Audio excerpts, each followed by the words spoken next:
Hi guys, and welcome to Boring History Secrets channel. Tonight we step out into a world so cold that the air itself feels like it might crack if you move too quickly. You stand on the vast Mongolian steppe in midwinter, the horizon stretching so far that it seems to bend with the earth, and the wind. Oh, the wind slides across the grasslands with nothing to stop it for hundreds of miles. It carries needles of ice that tap gently against your cheeks like nature politely reminding you that you are very small and very warm-blooded. In fact, if you showed up here unprepared, wrapped in your modern city jacket and optimistic attitude, you probably wouldn't survive this. Not for long anyway. So before you get comfortable, take a moment to like the video and subscribe, but only if you genuinely enjoy what I do here. And if you feel like sharing, let me know where you're listening from and what your local time is. I always love seeing how far these quiet journeys travel. Now dim the lights and imagine the camp slowly coming into view. At first it doesn't look like much. A handful of round white structures crouch low against the land, their shapes softened by drifting snow. A few horses stand nearby, tails turned to the wind with the stoic patience of creatures who have seen this weather 1,000 times before. Thin streams of smoke curl upward into a sky so pale blue it almost feels silver. This is not a temporary emergency shelter. This is home deliberately designed, carefully maintained and refined over centuries to endure winters that regularly plunge below -30 degrees Celsius. Modern meteorological records confirm that the Mongolian plateau experiences some of the harshest continental climates on Earth, with extreme swings between scorching summers and ferocious winters. Yet for generations, Mongol families did not merely survive here, they thrived. You walk closer, boots crunching on snow that squeaks with that unmistakable dry, powdery sound of deep cold. The smell of smoke reaches you first, earthy, slightly sweet. It's not wood. There are almost no trees out here. Instead, the fire is fueled by dried animal dung meticulously collected and stored during warmer months. It burns slowly and steadily, producing a surprisingly effective heat source in a landscape otherwise devoid of fuel. That detail alone tends to surprise modern visitors, though. Steppe communities understood the value of this resource long before anyone tried to give it a polite scientific name. Some accounts from travellers even note that the smoke from these fires was considered cleaner and more predictable than green wood.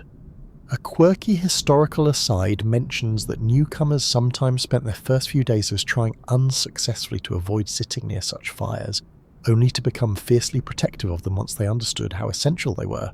You notice there's no frantic activity in the camp.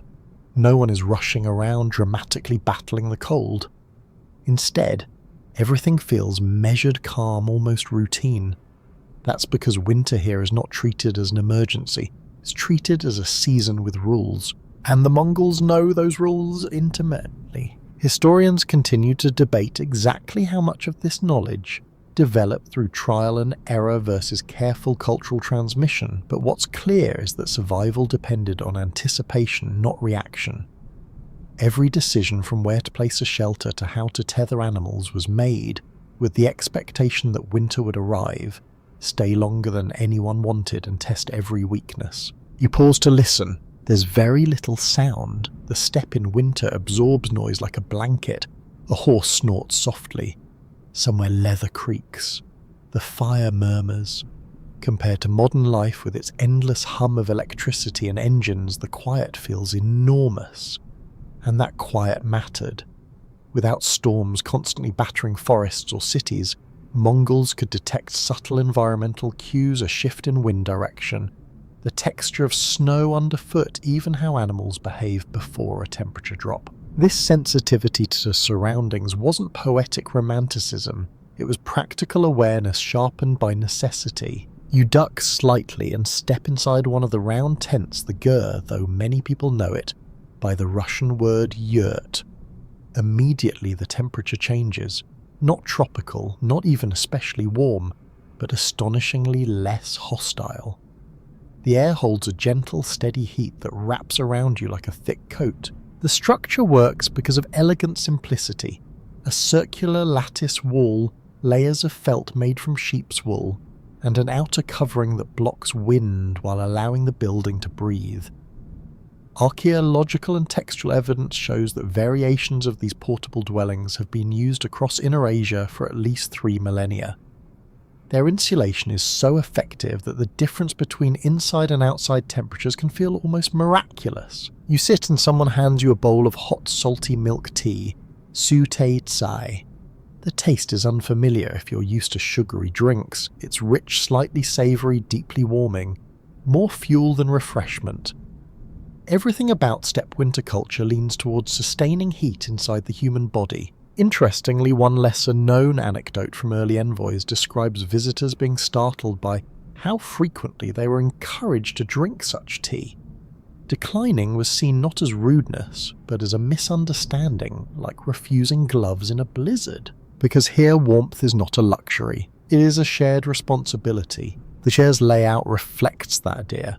People sit in specific positions, tools arranged within easy reach, movement minimized to conserve heat. Even the door traditionally faces south, away from the harshest northern winds, a small but critical design choice repeated across thousands of camps. You begin to realize something subtle but profound.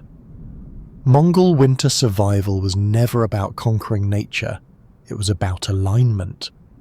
Instead of resisting the environment, they adjusted their habits, materials and expectations until cold became manageable, still dangerous, still respected, but no longer an unbeatable enemy. Outside, the horses shift again, using their hooves to scrape snow aside and reach the grass beneath. They don't wait for humans to feed them. They are partners in this system as adapted to the cold as the people themselves. And that partnership between human, animal and landscape forms the quiet foundation of everything you're about to experience. The wind presses gently against the walls, but inside the fire continues to glow.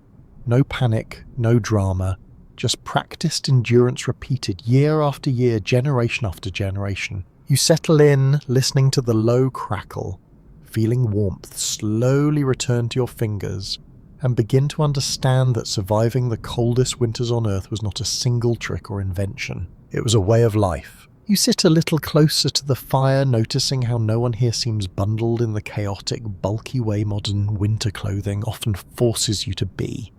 There is no frantic layering of synthetic fabrics, no awkward zippers pulled up to the chin. Instead, every garment looks deliberate, almost architectural. Each piece has a role. Each fold holds warmth like a carefully banked ember. The foundation of this system is the deal, the long robe worn by Mongols for centuries and still used today.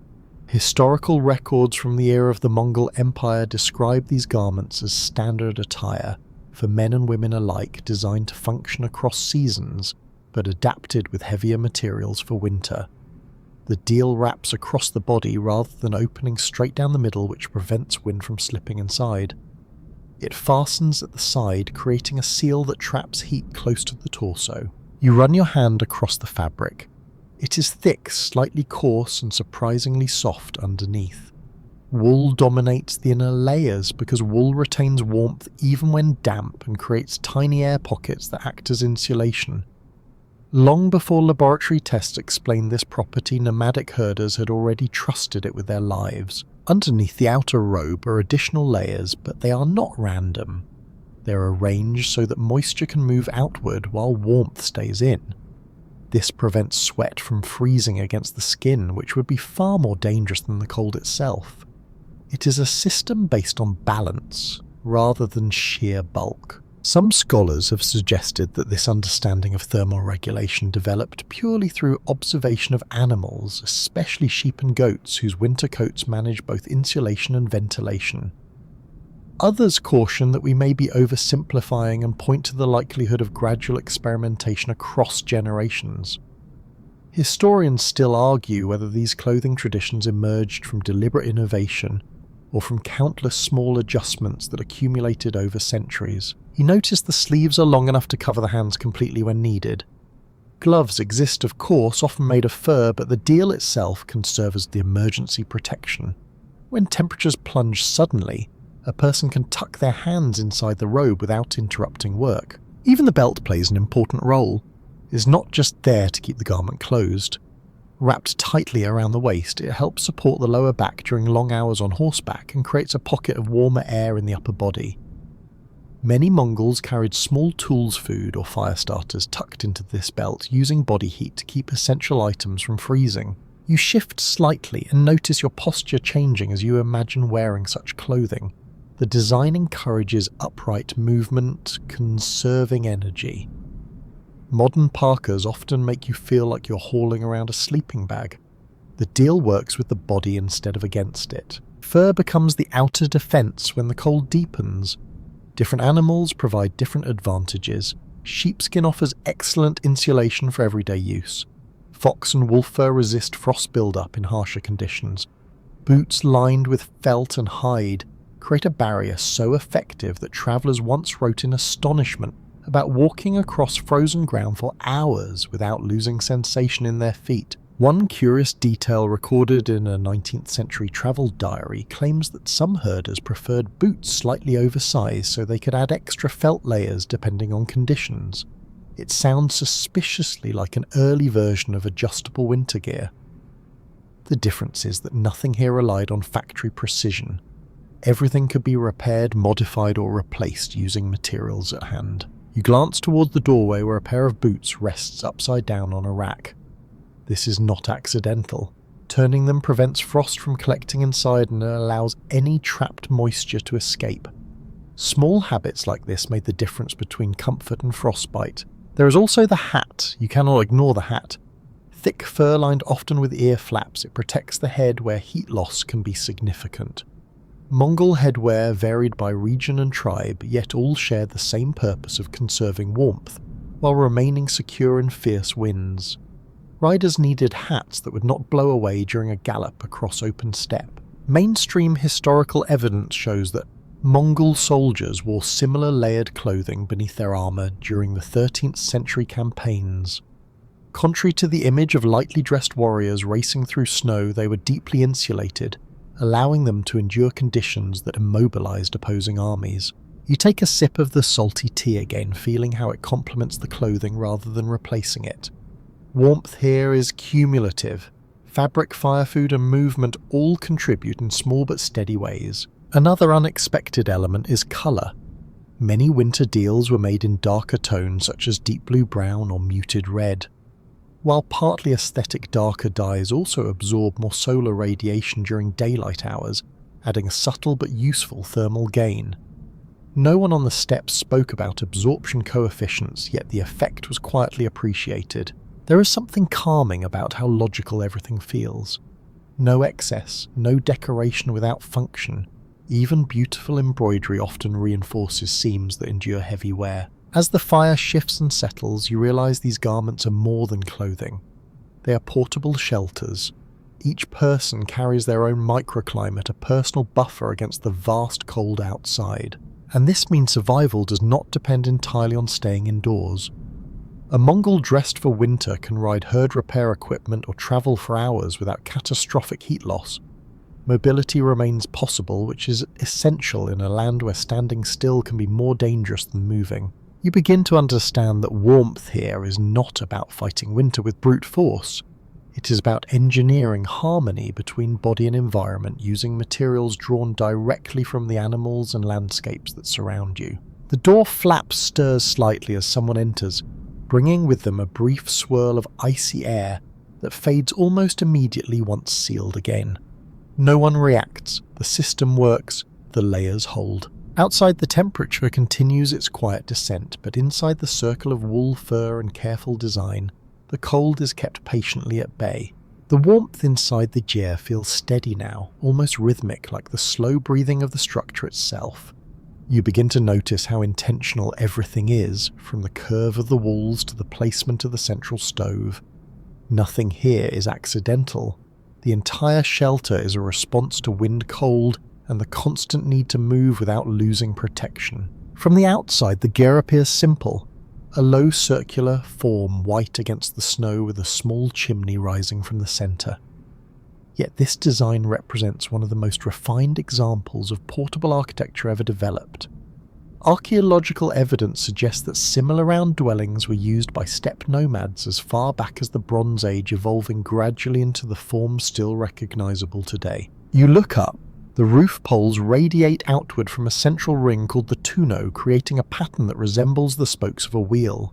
This shape distributes weight evenly and prevents snow from accumulating heavily in one spot. Snow that might crush a flat roof simply slides away here, carried off by the wind. The felt covering is the real secret. Thick layers of compressed sheep's wool wrap around the wooden frame like a massive blanket. Felt is astonishingly effective at trapping air, and trapped air is what holds heat. Even in extreme cold, this insulation keeps the interior far warmer than the outside air. Some researchers have compared the thermal performance of a traditional gyre to modern insulated cabins and found it remarkably efficient, especially considering it uses no synthetic materials. Others caution that such comparisons can be misleading, because nomadic life involved constant maintenance and adjustment of the coverings. Historians still debate how much labour went into sustaining this efficiency, but there is no question that families understood exactly how to manage it. You notice that the walls are not rigid, they flex slightly when the wind presses against them. This flexibility prevents structural damage and allows the gear to absorb gusts that would rattle or crack a more brittle building. It is less like a house and more like a living shell. The door is small on purpose. Every time it opens, less heat escapes. You instinctively duck when passing through, and that small action becomes part of the thermal strategy. Even posture is shaped by winter survival. At the centre, the stove glows with a controlled, patient fire. Fueled by dried dung collected during warmer seasons, it burns with surprising consistency. Travellers in the 13th and 14th centuries often remarked on how steppe communities could maintain indoor warmth without access to forests. One Persian chronicler even expressed amazement that an empire could function in a land he described as nearly treeless. You listen to the fire crackle softly. It produces more of a low hum than a roar, because the goal is endurance, not bursts of heat. Fast-burning fuel would mean constant relighting and wasted energy. This slow combustion keeps temperatures stable through long nights. There is also careful ventilation. The roof ring can be adjusted to release smoke while retaining warmth. Too much ventilation would chill the space, too little would make it unlivable. Managing that balance required experience passed down through families. For honoured guests or elders, while tools and daily items occupy specific areas. This organisation reduces unnecessary movement, which helps conserve heat and energy during winter. You sit along the wall, feeling how the curve of the structure seems to gather warmth around you. Unlike square rooms where heat collects unevenly, the circular shape allows air to circulate gently. There are no corners for cold to hide in. It becomes clear that portability was just as important as insulation. These homes could be dismantled in a matter of hours, loaded onto carts and rebuilt elsewhere. That mobility allowed families to relocate when grazing conditions or weather patterns demanded it. A fixed stone house might sound more secure, but on the steppe it could become a trap if conditions changed. There is an almost modern elegance to the engineering. Lightweight lattice walls collapse inward like an accordion, roof poles bundle together.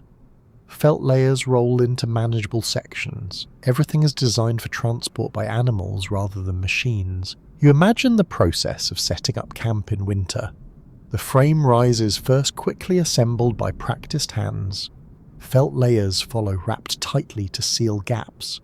Finally, the stove is lit, transforming a skeletal structure into a pocket of life against the cold. Some scholars have wondered whether this portability contributed to the Mongols' extraordinary military campaigns, allowing entire communities to move efficiently across vast distances.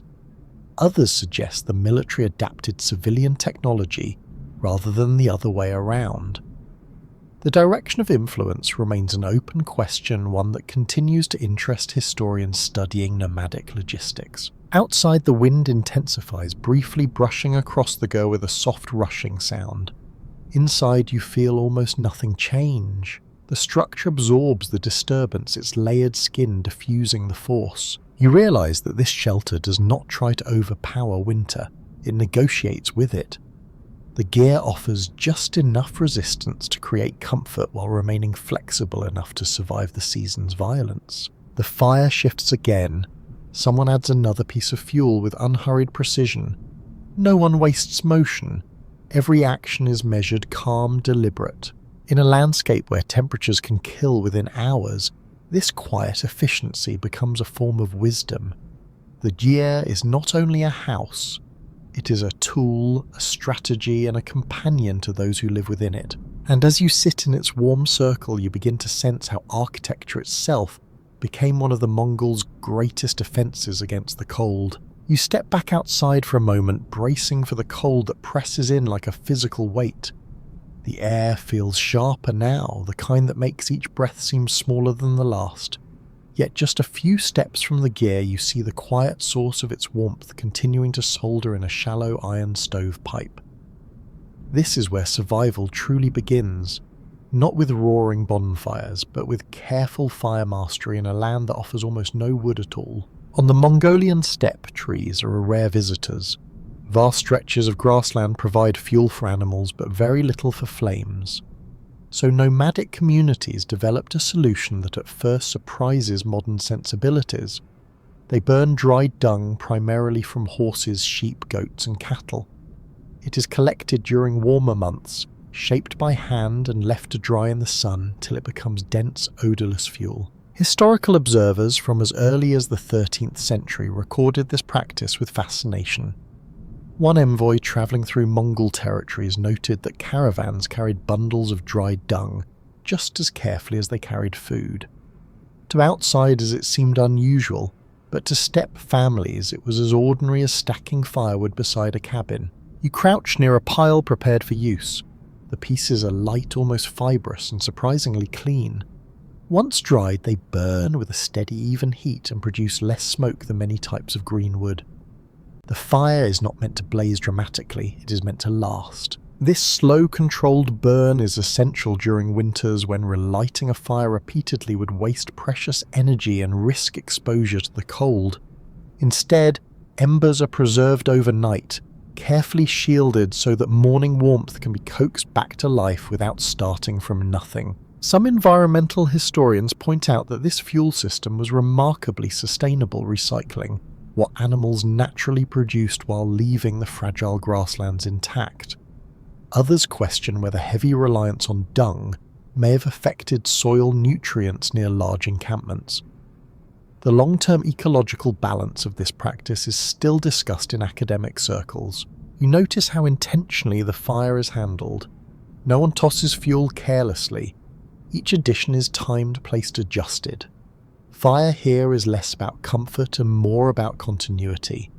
Losing it during a storm could mean hours of dangerous exposure while trying to reignite warmth.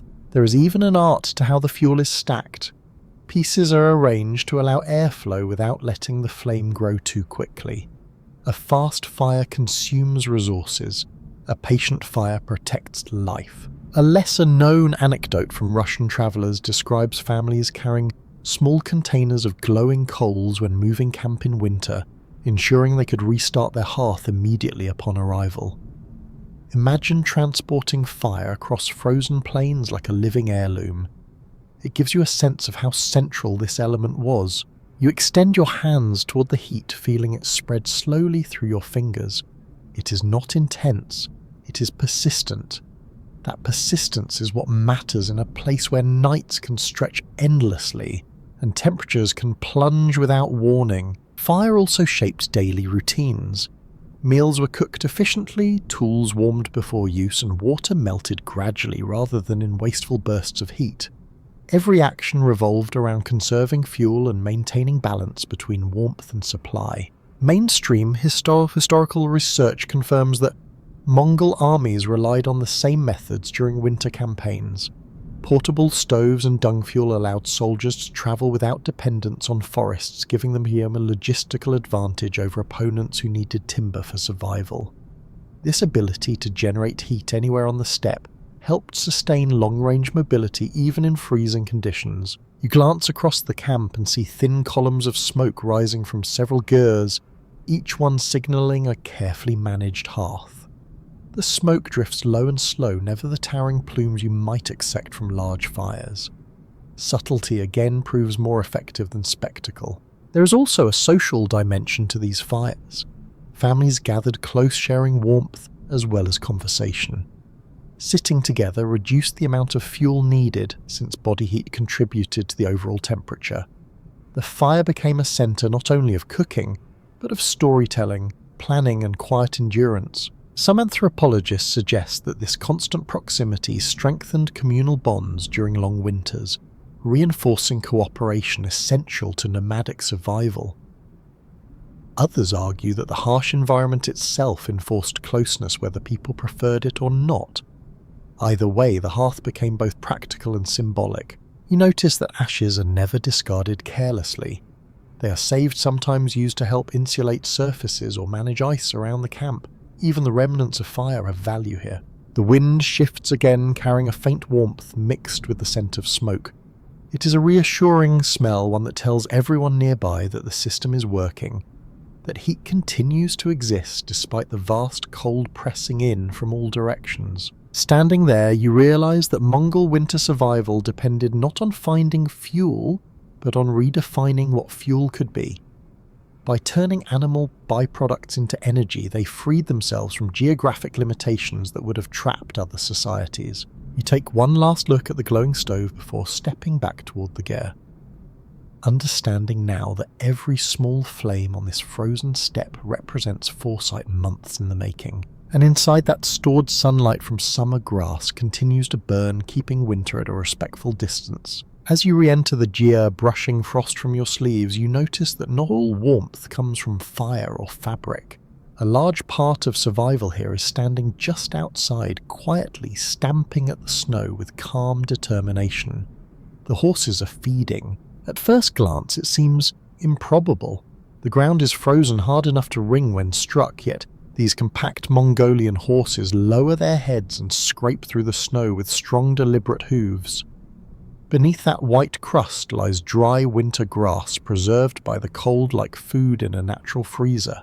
This ability is one of the greatest advantages nomadic Mongols possessed. Unlike many domesticated breeds that require stored fodder, Mongolian horses can forage year-round, even in severe conditions. Modern zoological studies confirm that they grow exceptionally thick winter coats and develop metabolic adaptations that allow them to conserve energy while enduring extreme temperatures. You step closer, hearing the steady crunch of snow breaking under their hooves. The animals work without panic. They know exactly what to do. Their survival skills are instinctive, refined through centuries of breeding in this harsh environment. Mainstream historical sources describe how these horses enabled the vast mobility of Mongol society, including the famous campaigns of the 13th century. Each rider often managed several mounts rotating between them, so no single horse became exhausted. Even in winter, this system allowed people to travel astonishing distances across frozen terrain. You notice their proportions. They are smaller than many modern riding horses, stockier with thick necks and powerful legs. This build helps them retain heat and maintain balance on icy ground. Their low centre of gravity reduces the risk of slipping, while dense hair protects sensitive skin from biting winds. There is also an almost quiet partnership between humans and animals here. The horses are not stabled in elaborate barns. They remain outside, acclimated to the same environment as their owners.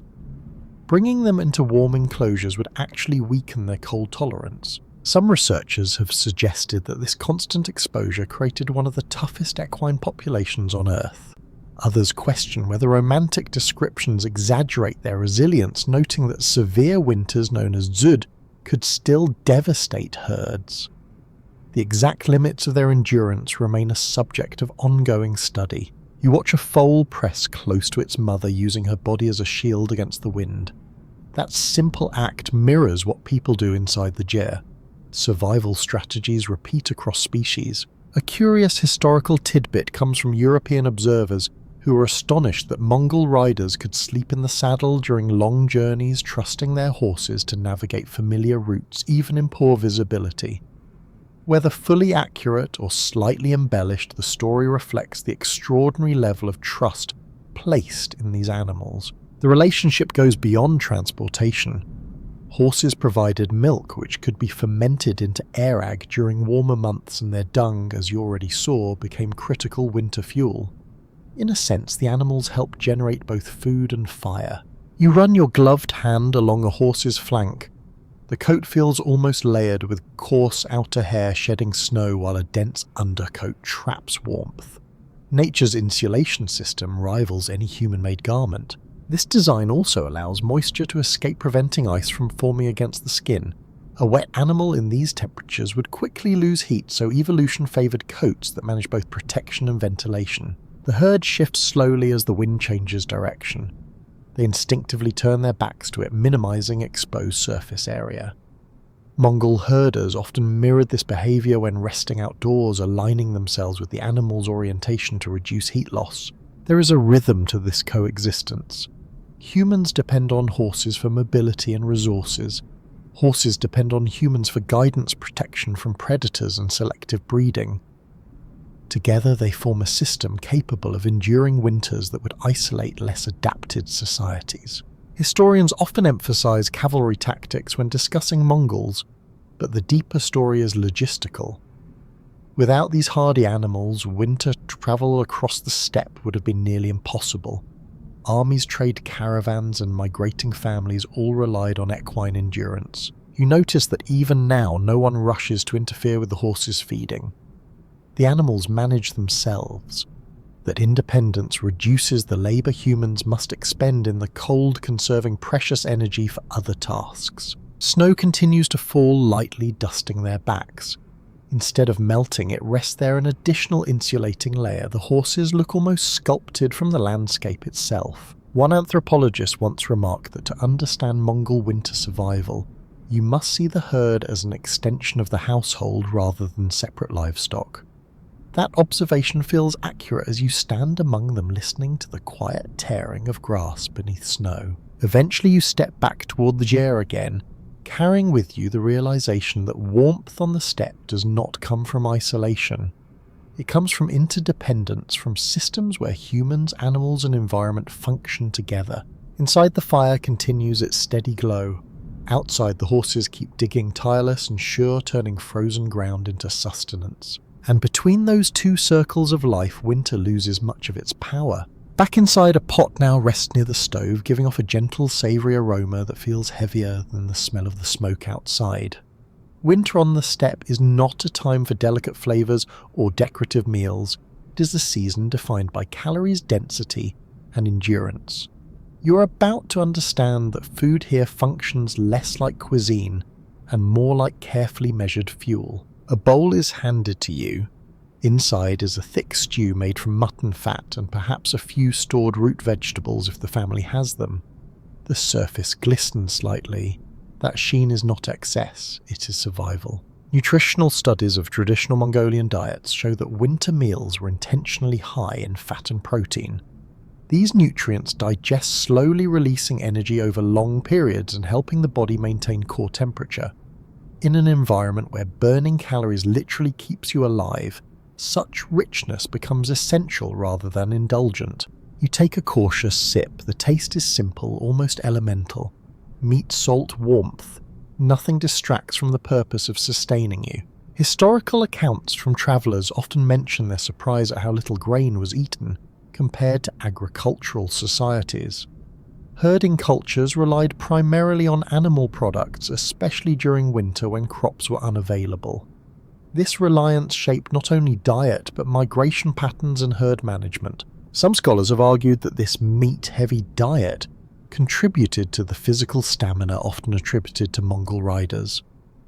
Others suggest the relationship between diet and endurance has been overstated, pointing instead to training and lifestyle. The balance between nutrition and conditioning remains something historians still discuss with interest. You notice that nothing is wasted. Bones are boiled repeatedly to extract every possible nutrient. Fat is rendered and stored. Even small scraps find their way into soups. Efficiency governs every decision. There is also a rhythmic pattern to eating. Instead of frequent snacking, meals tend to be substantial and spaced to align with daily labour. Digestive warmth becomes another layer of insulation, a slow internal fire complementing the stove. A lesser-known detail recorded by ethnographers describes how frozen meat was sometimes sliced thin and eaten after brief warming, almost like a steppe version of preserved jerky. The extreme cold acted as a natural freezer, allowing storage without spoilage. To outsiders, it might seem unusual, but here it was simply practical. You realise that refrigeration, which modern households depend on, existed naturally all around you. The challenge was not keeping food cold, it was managing it so that it could be prepared safely and efficiently. Dairy also plays an important role, though it appears differently than you might expect. Milk collected in warmer seasons was processed into durable forms such as dried curds or hardened cheeses that could last for months.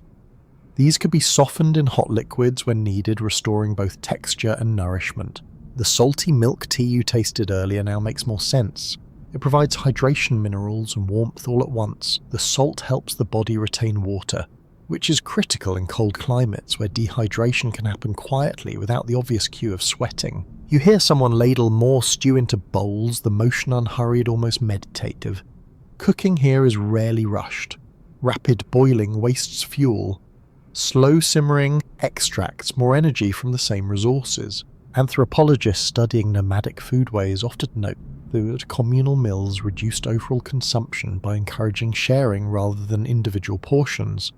Others question whether this interpretation reflects cultural values or simply necessity in environments where supplies had to stretch.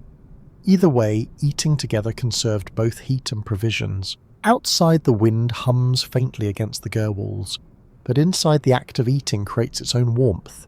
You can feel it spreading gradually through your chest and hands. There is a lesson in this simplicity. Winter survival depended not on variety but on reliability. Meals were designed to be repeatable with minimal ingredients, ensuring families could sustain themselves even during long periods of isolation. You think about how modern diets chase novelty, while here consistency was comfort. Knowing exactly what each meal provided removed uncertainty, which itself can drain energy in difficult conditions. Another historical observation comes from Chinese chroniclers who described Mongol soldiers carrying dried dairy products on campaigns because they were lightweight yet nutritionally dense. These portable foods allowed armies to remain mobile even when supply lines were thin. The connection between household practice and imperial expansion becomes clearer. What kept a family alive in winter could also sustain a travelling force across continents. You finish the last of the stew noticing how full you feel, despite the absence of spices or elaborate preparation. The satisfaction is physical rather than culinary, like adding another log to a fire. Around you, conversation remains quiet. No one lingers unnecessarily.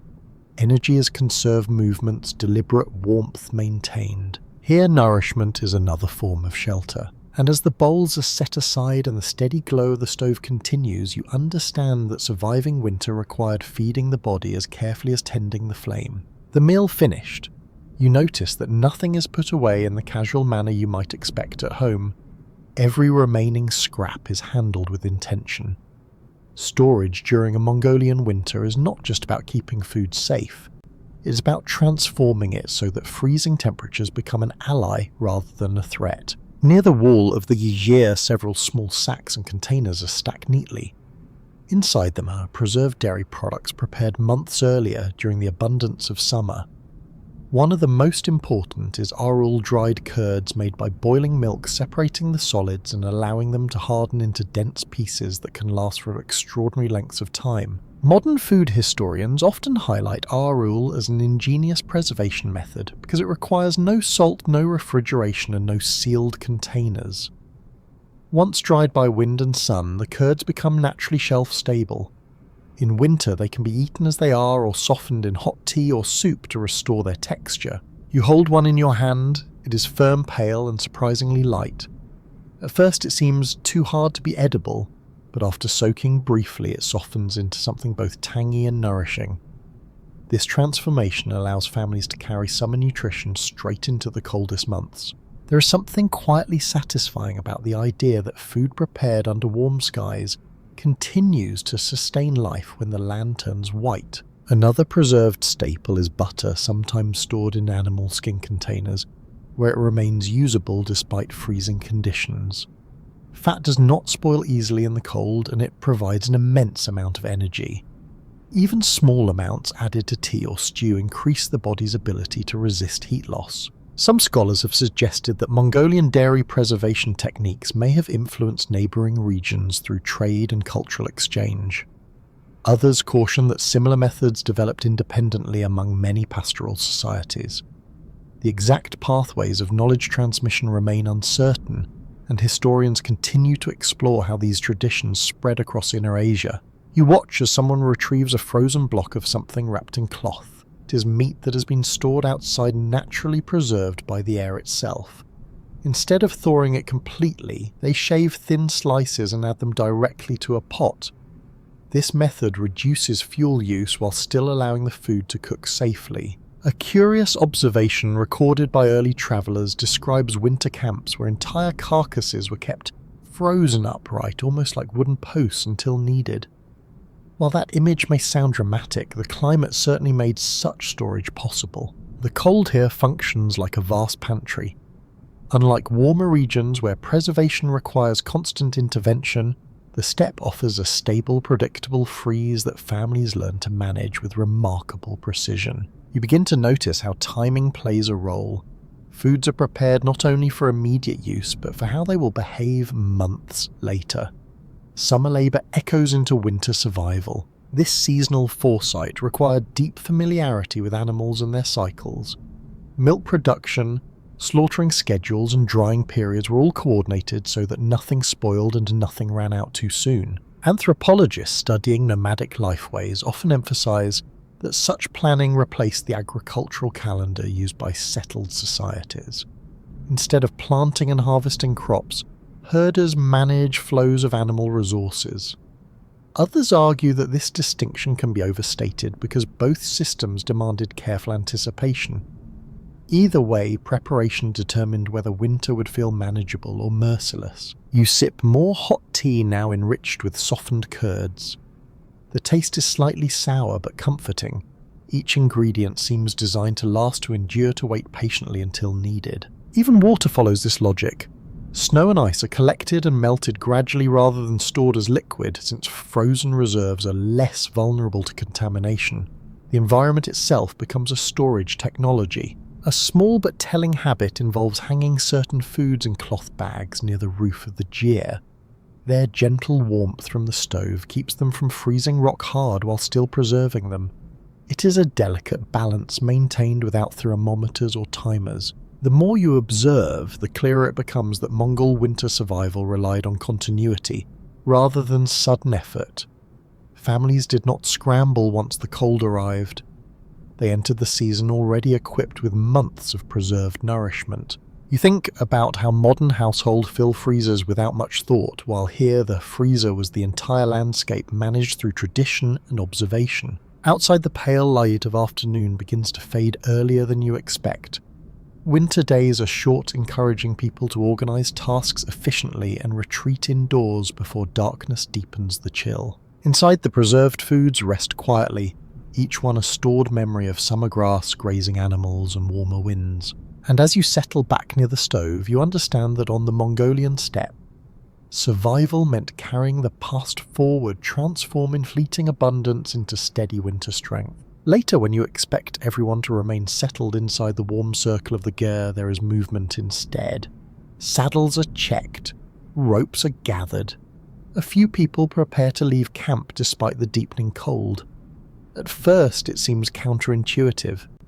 Why step out into such conditions if shelter is already secure? Because on the steppe, survival often depends on movement rather than staying still. Nomadic Mongols did not choose their migrations randomly. Winter routes were selected with extraordinary care based on generations of observation about wind exposure, snow depth, and the availability of grazing beneath the surface. Certain valleys collected too much snow and could trap animals. Open ridges might offer easier foraging, but expose travellers to harsher winds. The decision of where to spend winter could determine whether a herd survived. Historical geography studies show that pastoral groups across Mongolia practice seasonal migration patterns known as transhumance, shifting locations several times a year to match environmental conditions. These patterns were not aimless wandering. They were precise strategies refined over centuries. You watch. As riders head out to check grazing grounds, their figures gradually blending into the pale distance. Even short journeys help confirm whether conditions remain stable or if relocation will soon be necessary. Some historians propose that this constant readiness to move gave Mongol society an advantage when forming large-scale networks and armies, since mobility was already embedded in daily life. Others suggest that military expansion later exaggerated what had originally been modest seasonal shifts.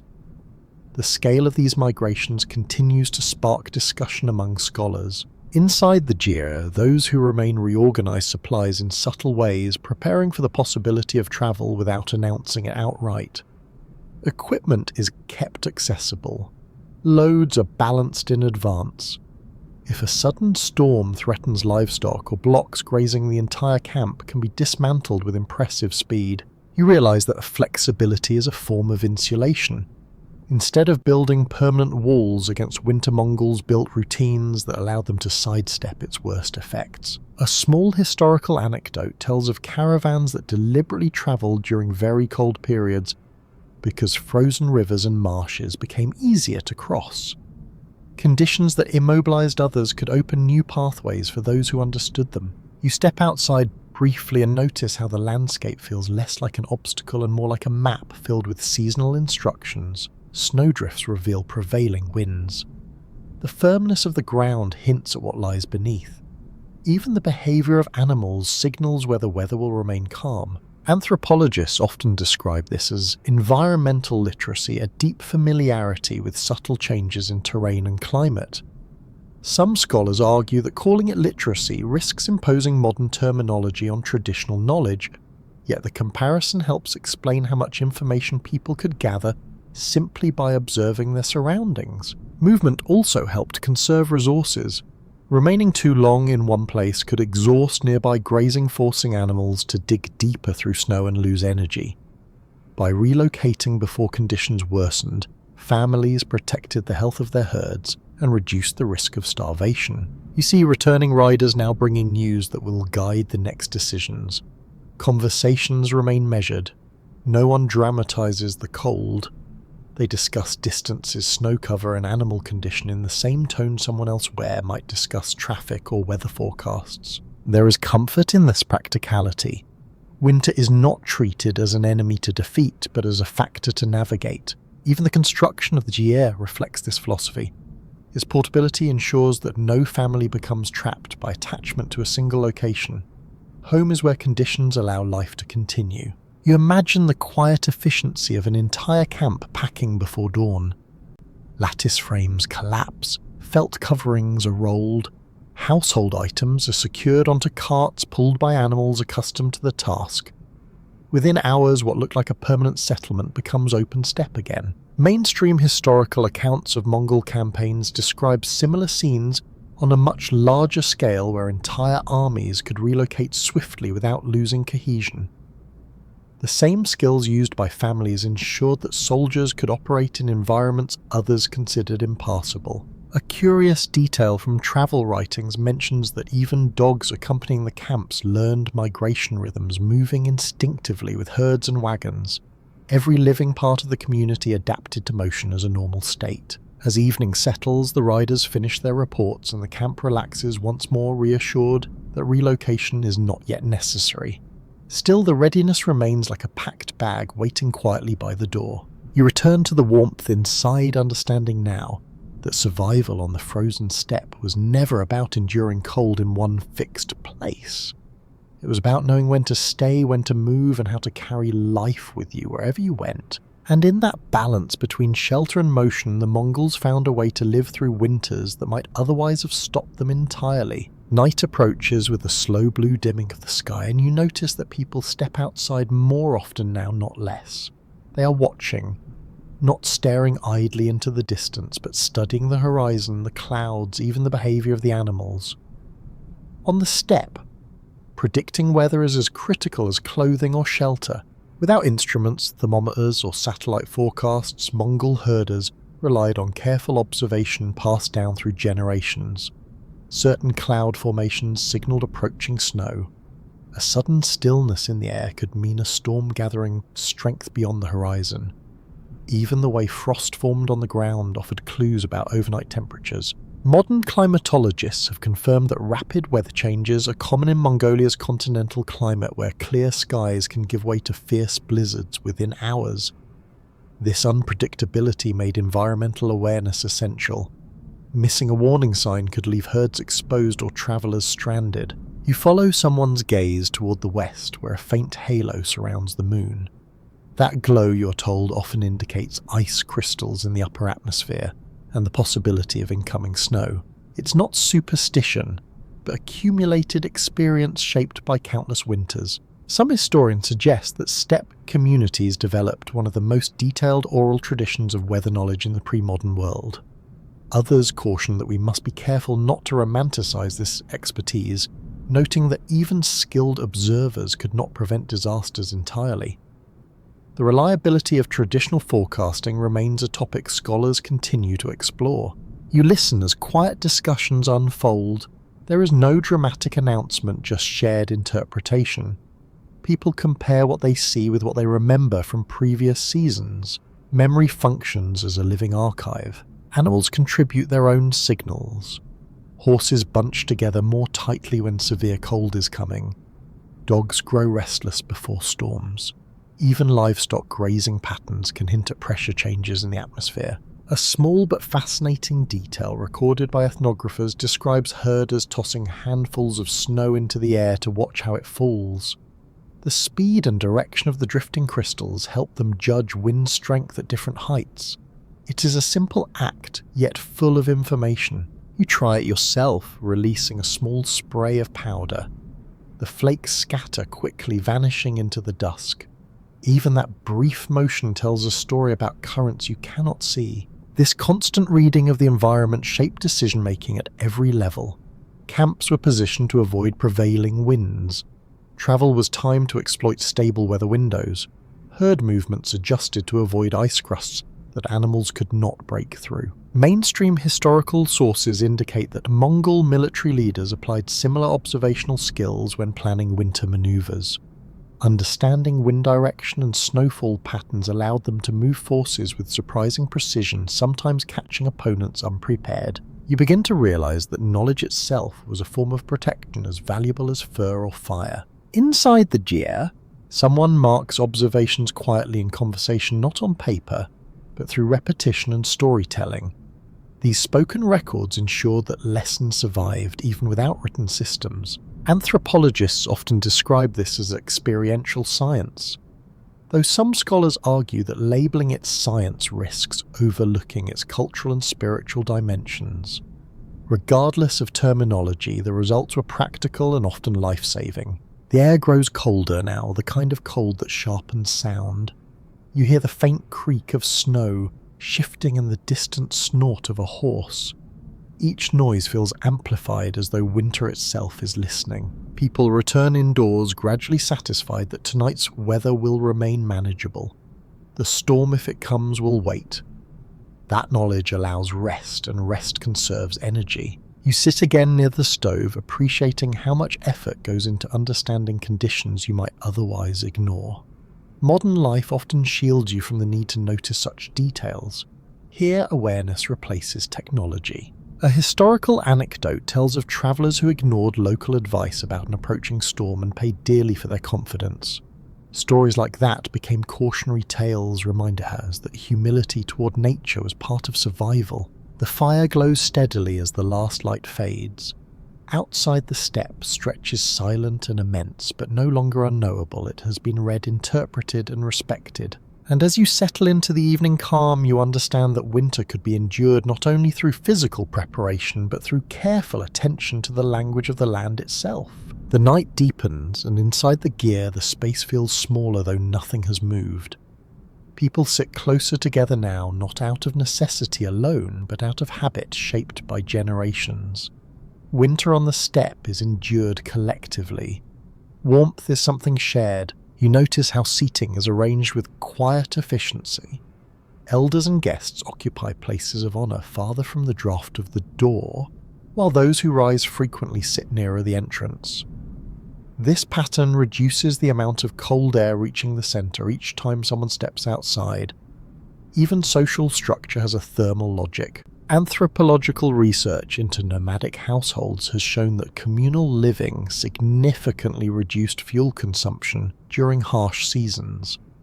A single heated space required far less energy than multiple smaller shelters. Some scholars interpret this as evidence that environmental pressure reinforced already strong kinship bonds. Others argue that close family organisation existed long before these climatic adaptations. The exact balance between culture and necessity remains open to interpretation. You feel the presence of others as a kind of insulation. Body heat accumulates subtly, adding to the steady warmth from the stove. Blankets and robes overlap, movement slows, conversation settles into a low murmur. Historically, Mongol families often included several generations living together, especially during winter encampments. This arrangement allowed labour to be shared. Younger members handled physically demanding outdoor tasks, while elders contributed knowledge, childcare and craft work indoors. The structure ensured that no one person exhausted themselves in the cold. A fascinating detail from early travellers notes how visitors were sometimes surprised by the lack of strict privacy within these spaces. Life unfolded communally, yet social etiquette created invisible boundaries of respect. People learned to rest, work and sleep within arm's reach of one another, without friction. You hear someone begin telling a story. The tone is calm, almost rhythmic, matching the crackle of the fire. Storytelling served more than entertainment. It kept minds engaged during long winter nights when darkness arrived early and lingered. Psychologists studying traditional societies suggest that such shared narratives helped reduce stress in extreme environments. Others caution against applying modern psychological frameworks too freely to historical contexts. Even so, it is easy to sense how familiar voices could steady emotions when the world outside felt vast and unforgiving. You notice small tasks continuing quietly. A strap is repaired, a tool is adjusted, clothing is inspected for wear. These minor acts prevent larger problems later. Winter maintenance happens continuously rather than in sudden bursts of effort. Mainstream historical accounts emphasize that Mongol resilience came not only from dramatic feats of endurance, but from this constant attention to detail. A loose seam or damaged harness could become dangerous if ignored. Someone passes round more hot tea and the simple act of sharing reinforces connection. Hands warm against the bowl, then against sleeves, then return to stillness. The cycle repeats, gentle and unhurried. There is also music sometimes. A low humming, perhaps the sound of a morincourt, played softly its tones, carrying images of wind and open land. Even when instruments were not present, singing filled the same role, creating continuity between people and place. A lesser-known anecdote describes winter evenings where families recited genealogies aloud, reinforcing identity and memory while passing time. Remembering ancestors was not only cultural pride, it reminded listeners that countless others had endured the same winters and survived. You lean back slightly, feeling the layered warmth of shared presence. Outside, the cold remains absolute, but inside it is diffused by cooperation. Some historians argue that this social cohesion later enabled the rapid organisation of Mongol military units, since individuals were already accustomed to coordinated living. Others believe the demands of empire reshaped these relationships in new ways. The debate continues, but the roots clearly lie in everyday practices like this one. The fire settles lower, yet no one rushes to feed it. Heat lingers in felt walls and clothing in the gathered group itself. Efficiency again replaces urgent. You realise that isolation would have been far more dangerous than cold. Alone, a person would burn fuel faster, work harder, and face the psychological weight of endless winter nights. Together, each individual's effort becomes lighter. The conversation fades into comfortable silence. Not emptiness, but a shared pause like the landscape resting under snow. And as you sit within that quiet circle, you understand that Mongol winter survival depended as much on community as on material skill. Warmth flowed not only from wire, but from proximity cooperation and the steady reassurance that no one faced the season alone. Morning comes slowly, not with a burst of sunlight, but with a gradual lifting of darkness into a pale grey glow. You might expect people to linger under blankets for as long as possible, yet activity begins early. Even children are awake already, pulling on small versions of the same layered clothing you saw the night before. Winter here is not something the young are shielded from. It is something they are introduced to carefully, steadily, and with intention. From an early age, Mongol children learned how to function in cold conditions through gradual exposure. Ethnographic studies show that rather than keeping the young constantly indoors, families allowed them to accompany daily routines in short intervals, building tolerance over time. This process strengthened both physical resilience and practical understanding. You watch a child step outside with an adult, their face mostly hidden inside a fur-lined hood. They do not stay long, just enough to help with a small task, then back inside to warm up. These repeated experiences teach awareness without overwhelming the body. Some historians suggest that this method created generations who saw winter not as an interruption, but as a normal part of life. Others caution that survival pressures left little choice in the matter, and that what appears as training may have been simple necessity. The interpretation varies, but the outcome is clear. Knowledge passed through action rather than instruction alone. Inside the Jia, children also learned essential indoor skills during the colder months. They practiced repairing tack, preparing food, and organizing supplies. Winter became a season of education where movement slowed enough to allow careful teaching. A curious detail noted by researchers is that games themselves often carried practical lessons. Children might compete to tie knots quickly or identify animal tracks in the snow.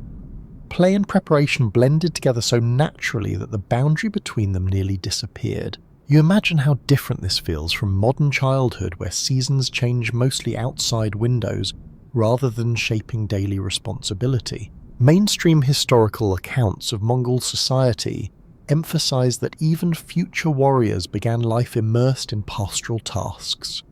Riding, herding, and handling animals were introduced gradually, ensuring that by adolescence most individuals already possessed the skills necessary to survive independently in harsh environments. You step outside again and notice a group of youngsters helping guide animals toward a better grazing patch. Their movements are deliberate but not hurried. Adults remain nearby, offering quiet guidance. This shared labour reduces the burden on everyone else. It also ensures that knowledge is never concentrated in only one generation. If winter claimed experienced elders, younger members could still carry on essential practices. Some scholars interpret this as a decentralized survival system where competence was distributed widely across the community.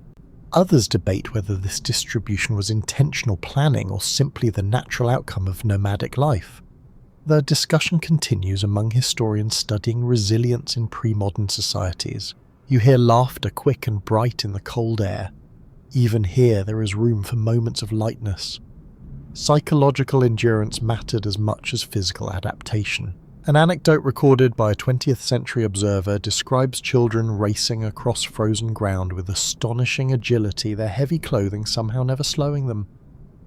The observer admitted trying to keep up and failing completely, a reminder that familiarity with environment can outweigh strength alone.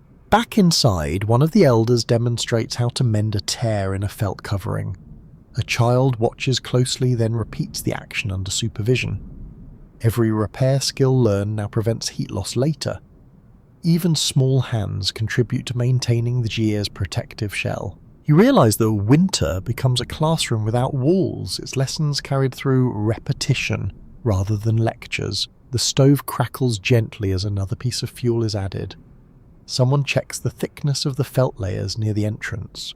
A young helper holds the material steady, already understanding its importance. Historians often note that Mongol success across vast territories relied on this continuity of knowledge. Skills were not written down in manuals, but embedded in everyday practice, making them harder to lose. There is also humility in this system. Each generation inherits methods proven by survival, rather than invention for its own sake. Innovation happens, but always within the boundaries of what works. Outside, the sun finally edges above the horizon, casting a faint golden light across the snow. Children step into it confidently, already part of the rhythm that sustains life here. And as you watch them move between warmth and cold with growing ease, you understand that surviving the harshest winters required more than technology or strategy. It required teaching each new generation how to live within winter, rather than fear it. As the day settles into its quiet rhythm, you begin to notice the extraordinary variety of animal skins and furs in use throughout the camp. At first, they seem interchangeable, simply warm coverings against the cold. But the longer you observe, the clearer it becomes that each material is chosen with precision matched to specific needs and conditions. A herder adjusts a heavy sheepskin coat before stepping outside. Another person pulls on boots lined with felted wool and reinforced with hide. Near the doorway hangs a fox fur hat reserved for the harshest winds. These are not fashion choices. They are adaptive technologies refined long before synthetic fabrics existed. Historical evidence shows that pastoral societies across Inner Asia relied extensively on animal skins, but Mongols developed particularly nuanced uses for different types of fur. Sheep provided thick insulation suitable for everyday wear. Goat hair offered durability and resistance to moisture. Wolf and fox fur were valued for outer layers because their long guard hairs shed frost and snow effectively. You reach out to touch a hanging coat. The outer fibres feel slightly coarse, designed to repel ice, while the inner surface is soft and dense, trapping warmth close to the body. This dual structure mirrors the natural winter coats of the animals themselves. Some material culture specialists have suggested that Mongol clothing represents a direct imitation of biological adaptation, essentially borrowing solutions already perfected by nature. Others argue that calling it imitation understates the creativity involved in processing sewing and combining these materials into functional garments. The relationship between observation and innovation remains an active topic among historians. Boots are particularly impressive. Thick soles insulate against frozen ground, while flexible uppers allow riders to maintain control in the saddle. Modern analyses of surviving examples reveal layers of felt compressed so tightly that they function almost like modern insulation panels. A small but intriguing historical note mentions that certain furs were worn with the hair facing inward during extreme cold, maximizing heat retention, then reversed when conditions softened. This reversible use extended the versatility of a single garment. Inside, the gyre hides also serve structural roles. They reinforce door flaps, cushion sleeping areas, and create additional wind barriers. Nothing from the animal is wasted. Each part contributes to the overall system of winter survival. You notice someone carefully brushing frost from a fur cloak rather than shaking it violently. Gentle maintenance prevents damage to the fibres, preserving their insulating properties over many seasons. Anthropologists studying nomadic craftsmanship often highlight how these skills required intimate knowledge of animal behaviour, seasonal cycles and tanning processes.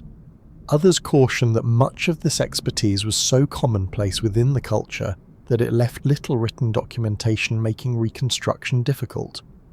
What we know comes largely from observation and surviving artifacts. The smell of treated leather and wool mingles faintly with the smoke from the stove, creating an atmosphere that feels grounded, organic, entirely tied to the surrounding herds. Mainstream historical records confirm that Mongol warriors wore similar materials beneath their armour, allowing them to campaign in climates that immobilize less prepared forces. These layers acted as both padding and insulation, blending civilian practice with military necessity. You begin to understand that technology here is measured not by complexity, but by reliability. Animal skins required no factories, no imported supplies. Everything could be sourced, prepared and repaired locally. Another curious detail recorded by travellers is that clothing was often intentionally oversized, allowing air pockets to form between layers. That trapped air acted as an additional buffer against the cold. Modern mountaineering gear uses the same principle, though with lighter materials. You sit down on a thick hide laid across the floor and feel how it separates you from the frozen earth beneath the gear. Even this simple barrier plays a role in conserving heat. Some scholars have explored whether trade introduced new materials that gradually supplemented traditional furs. Silk, for example, occasionally appeared as an inner lining among wealthier families. Yet debates continue over how widespread such additions were and whether they significantly changed everyday winter life. Outside, the wind rises briefly, but inside, the layered materials absorb the sound as well as the cold. The gyre feels wrapped not only in felt but in generations of accumulated knowledge. You realise that every hide represents a connection between animal husbandry and human survival. The same herds that provided food and fuel also supplied the very insulation that made winter livable. And as you run your hand once more across the textured surface of a coat, you see clearly that Mongol adaptation to winter was not built from abstract ideas. It was stitched, tanned, and worn one carefully chosen skin at a time. Later in the afternoon, you notice something surprising. Snow, which at first seemed like nothing but an obstacle, is being gathered deliberately and piled along parts of the gear's outer wall. Instead of clearing it away, people are adding to it. On the steppe, snow is not only endured, it is used. Packed snow acts as an additional insulating layer, blocking wind that might otherwise creep beneath the felt coverings. By building low drifts around the base of the structure, families create a natural barrier that helps stabilise interior temperatures. Modern thermal studies confirm that compacted snow contains trapped air, which makes it an effective insulator despite its icy nature. You watch as someone presses the snow firmly into place with a wooden tool, shaping it almost like clay. The process is calm and methodical, turning what looks like winter's burden into another protective wall. Historical descriptions of nomadic camps occasionally mention this technique, though it was so ordinary that chroniclers rarely paused to explain it. To them, it was simply part of winter routine. Snow also provides the most reliable source of water during freezing months. Rather than searching for flowing streams that may be locked beneath ice, families collect clean snow and melt it slowly over the stove. The gradual melting conserves fuel and ensures a steady supply without overheating the interior. Some environmental historians argue that this reliance on snow reduced the need for permanent water infrastructure, allowing camps to remain mobile even in deep winter. Others question whether snow alone could meet all needs and suggest that ice cutting from frozen rivers also played a role. The balance between these methods is still discussed in research on steppe survival strategies. You pick up a handful yourself. It is dry and powdery, more like fine sand than the heavy snow you may know elsewhere. This texture is typical of Mongolia's cold climate, where low humidity produces lighter flakes that compress easily. A curious detail recorded by travellers describes how experienced herders could judge temperature by the sound snow made underfoot. A sharp squeak indicated very low temperatures, while softer crunching suggested milder conditions. It is a sensory thermometer requiring no instruments. Inside the gyre, a pot now contains slowly melting snow turning into clear water. Nothing is rushed. Rapid boiling would waste heat and increase condensation. Instead, the transformation from ice to liquid happens gradually, blending into the rhythm of daily life. You realise that snow performs multiple roles at once. It insulates shelters, supplies, water reflects sunlight during the day, and even preserves food stored outside. What might seem like an overwhelming force becomes with understanding a versatile resource. Mainstream historical climate research shows that regions of Mongolia can maintain snow cover for extended periods without the heavy accumulation seen in forested zones. This lighter but persistent layer was ideal for grazing animals that could dig through it, while still benefiting from its insulating properties. You step back outside and see how the white landscape amplifies light, making the afternoon feel brighter, despite the low sun. That reflected light helps warm dark surfaces slightly, a small but welcome effect during short winter days.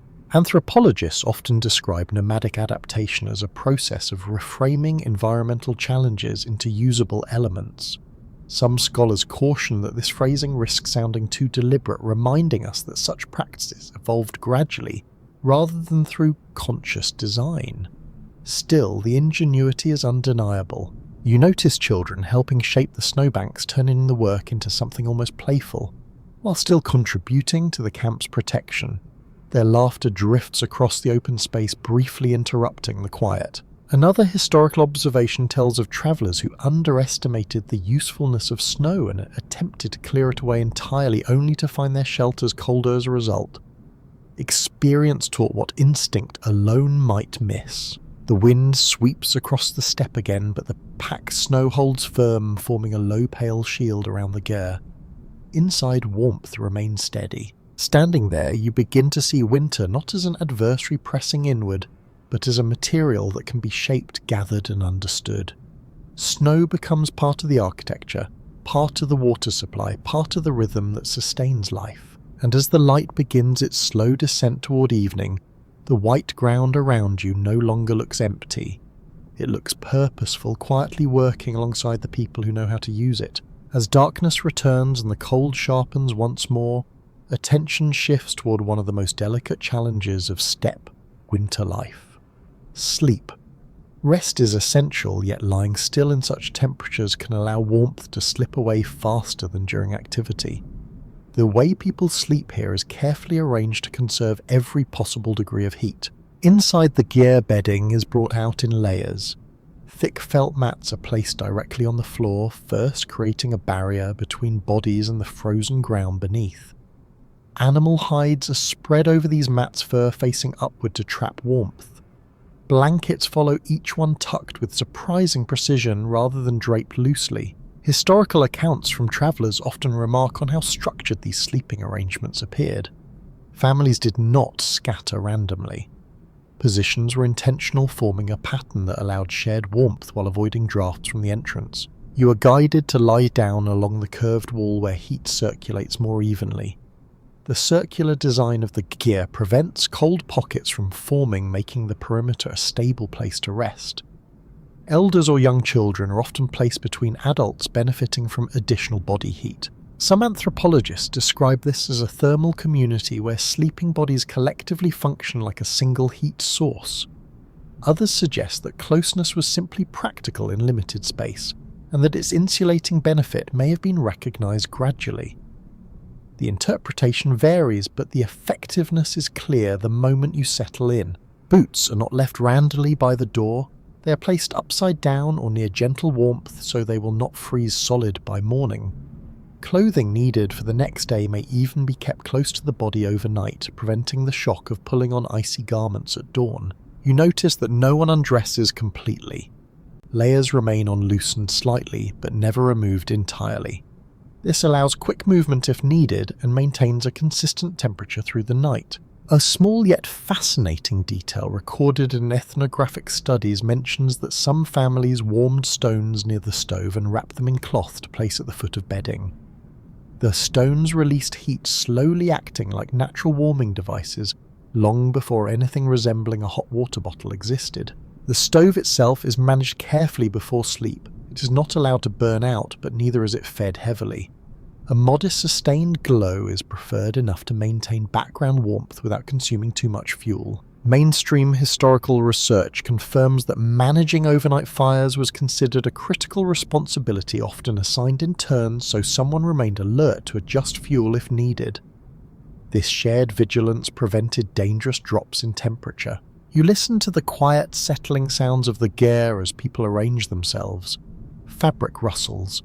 A log shifts softly in the stove. Outside, the wind moves like a distant tide across the open land. Historians sometimes debate how well such arrangements protected against the most extreme cold, especially during unusually harsh years.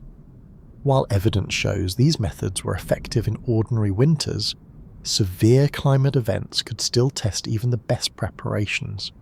That uncertainty kept routines disciplined and consistent. Breathing slows around you. The air inside feels neither warm nor cold, but balanced, held in a narrow range that allows sleep without discomfort. You realize how much knowledge is embedded in these simple actions.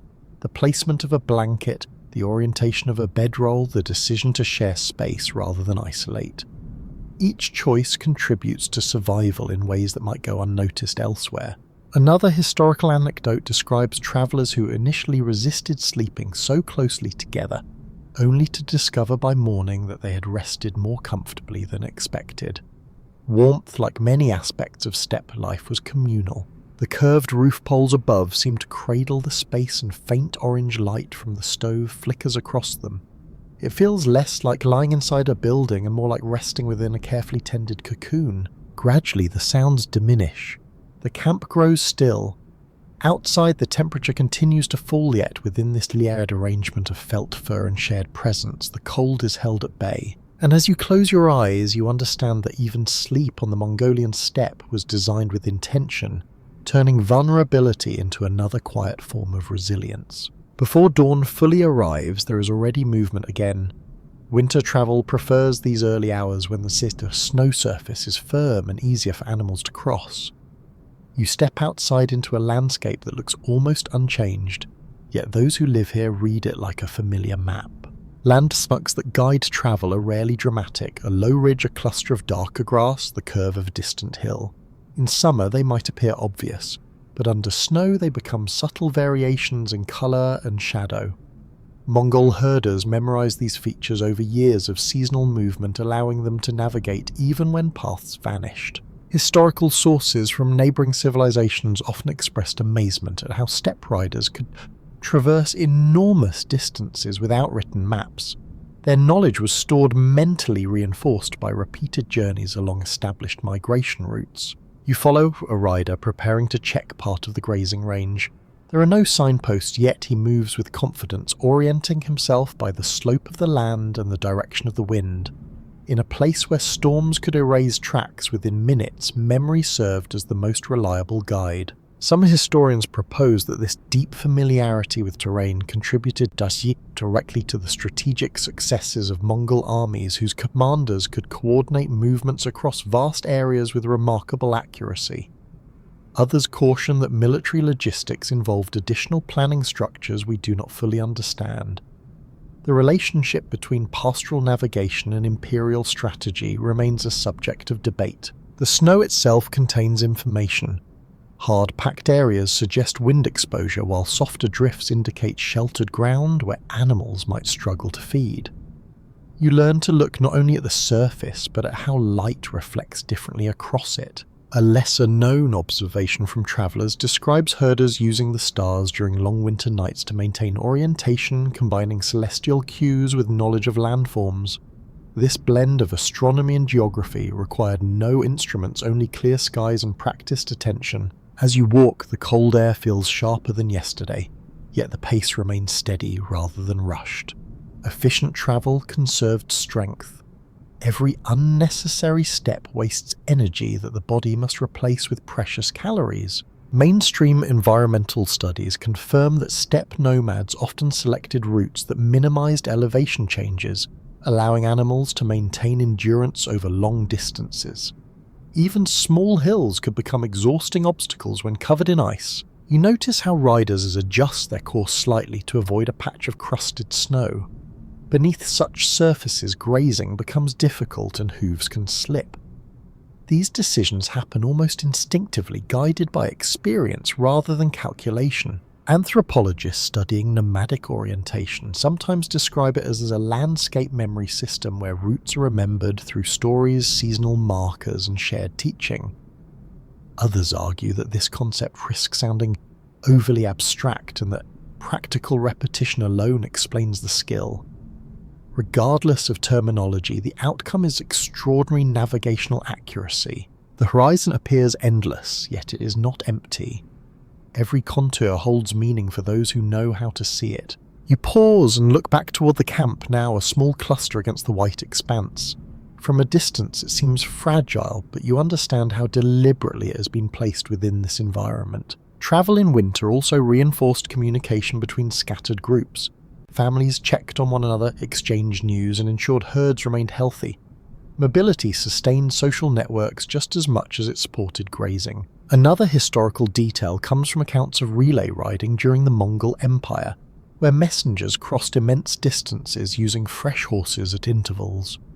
These systems functioned even in cold seasons, demonstrating how winter travel was integrated into larger patterns of exchange. The wind carries a faint crystalline sound across the snow as you continue walking. It is neither silent nor loud, just a constant presence accompanying every journey. Eventually you turn back toward the gyre, retracing steps that would be invisible to an untrained eye. The rider beside you seems unconcerned about losing direction. The land itself provides reassurance. You begin to understand that surviving winter required not only warmth and food, but the confidence to move across a landscape that others might find disorienting or hostile. And as the camp grows nearer once more, you see how knowledge of place transformed the frozen steppe into something navigable, familiar, almost like an extension of home. As the afternoon light fades again into that soft silver glow unique to winter, on the steppe activity slows in a different way. Physical tasks become fewer, yet the camp does not fall into silence. Instead, another form of endurance takes shape, one that has nothing to do with clothing or shelter, and everything to do with the mind. Long winters test patience as much as they test the body. Inside the gear, conversation drifts easily between storytelling, humor, and memory. These exchanges are not idle distractions. They help mark time in a season when days can feel indistinguishable from one another. Maintaining a sense of rhythm and meaning becomes essential when the landscape offers few visual changes. Historical descriptions of Mongol life often mention evening gatherings filled with tales of ancestors, journeys, and animals. Such storytelling reinforced shared identity while keeping listeners alert and engaged during long nights. It was a cultural habit, but also a psychological strategy. You listen as someone recounts a familiar narrative one told many times before. The repetition is comforting rather than dull. Each telling connects present listeners to those who endured previous winters under similar skies. Some scholars interpret these traditions as mechanisms for emotional resilience, helping communities manage isolation and uncertainty. Others caution against viewing them through modern psychological frameworks, suggesting that storytelling simply reflected long-standing oral culture.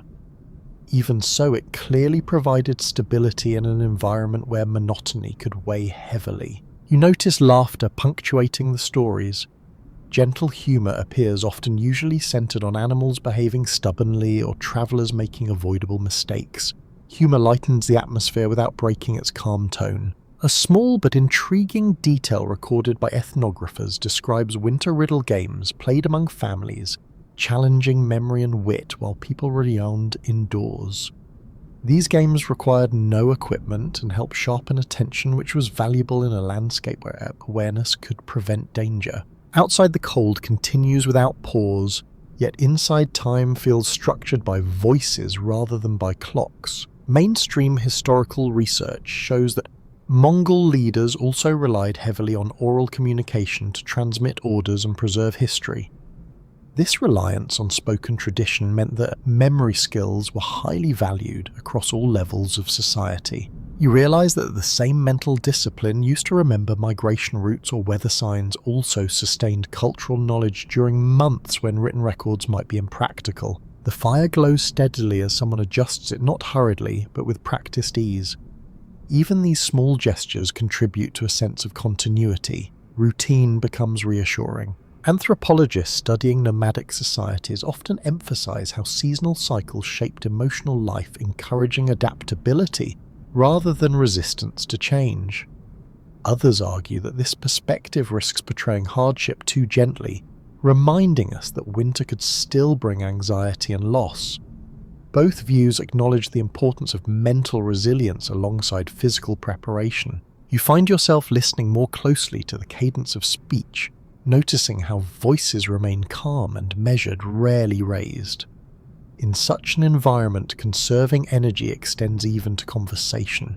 Another historical anecdote tells of travellers who initially mistook this quiet tone for solemnity, only to discover it reflected comfort rather than sadness. Contentment did not require loud expression. Gradually, the stories slow, giving way to longer pauses. People settle into tasks that require little movement, like braiding rope or inspecting harness pieces. Hands stay busy while minds remain relaxed. You sense how this balance protects against both boredom and exhaustion. Too much activity would waste calories. Too little engagement might dull alertness. The middle ground allows winter to pass without strain. The gear's interior grows warmer again as bodies gather closer, reinforcing that subtle circle of shared heat you have felt since arriving. You begin to understand that surviving the coldest winters was not only a matter of managing the environment, but also of maintaining inner steadiness. Calm routines, familiar stories, and shared laughter formed an invisible layer of protection as vital as felt walls or fur coats. Outside, stars emerge sharply in the clear sky, brilliant in the dry air. Inside, voices fade to murmurs, and in that quiet space between activity and rest, endurance becomes something gentle, carried forward by memory and companionship rather than force. In the days that follow, you begin to notice signs that this winter world is not as isolated as it first appeared. Tracks sometimes approach from distant horizons. Riders arrive, exchange goods or news, and depart again, their visits brief but purposeful. Even in the coldest months, networks of trade continue to move across the steppe. It might seem surprising that commerce persisted in such conditions, yet historical records confirm that Mongol regions maintained active exchange routes year-round whenever weather allowed. Caravans adapted their pace and timing rather than suspending travel entirely. You watch as a visitor unloads bundles wrapped carefully against frost. Inside are items not produced locally. Perhaps tea bricks from china metal tools or bolts of cloth acquired through long-distance connections. In return, the camp offers animal products such as hides, wool, or preserved foods. These exchanges reflect a broader pattern. During the era of the Mongol Empire, the vast territory under their influence facilitated trade across Eurasia, connecting regions that had rarely interacted so directly before. Even in quieter times, that legacy of movement remained embedded in steppe life. Some historians suggest that winter travel offered advantages for caravans since frozen ground created firmer routes across areas that might be muddy or impassable in warmer seasons. Others point out the obvious dangers of cold exposure and argue that only experienced groups attempted such journeys. The extent to which winter trade was common is still debated. You notice how visitors are welcomed quickly inside the gyr, both for warmth and for conversation. Information travels alongside goods. News about grazing conditions, distant relatives, or shifting weather patterns becomes part of the exchange. A curious historical note comes from accounts describing merchants timing their arrivals to coincide with known migration patterns, ensuring they would meet nomadic groups at predictable locations. This required an understanding of seasonal rhythms similar to that of the herders themselves. The presence of trade reinforces how mobility shaped every aspect of survival. Camps were not isolated units, but nodes in a wider web of relationships stretching across enormous distances. Inside, small items change hands with little ceremony. A repaired tool here, a measure of tea there. Practicality guides each transaction. There is no elaborate marketplace, only mutual need met efficiently. Mainstream economic historians often emphasize that steppe societies contributed significantly to regional exchange by supplying animals, transport, and durable materials suited for harsh climates. These contributions helped sustain trade corridors even during challenging seasons. You listen as guests describe conditions elsewhere, their words painting pictures of landscapes you cannot see. Such knowledge allows families to anticipate future moves or prepare for shifts in weather. Anthropologists sometimes describe these interactions as social insurance systems, spreading risk across networks so that no group faced hardship entirely alone. Others caution that alliances could be fragile and influenced by many factors beyond cooperation. The dynamics remain complex. Outside, horses rest briefly before the travellers continue onward. Their breath rises in pale clouds, vanishing quickly into the dry air. You realise that winter did not stop communication. It simply slowed it into a steady, deliberate flow. Movement continued, goods circulated, and information passed quietly from camp to camp. Another anecdote from historical travel narrative describes messengers wrapping written notes in protective coverings and carrying them across snowy plains, trusting both their mounts and their knowledge of terrain. These journeys linked distant communities even when conditions seemed forbidding. As the visitors depart, the camp resumes its familiar rhythm. Yet their presence lingers as a reminder that this place is part of something larger than the horizon suggests.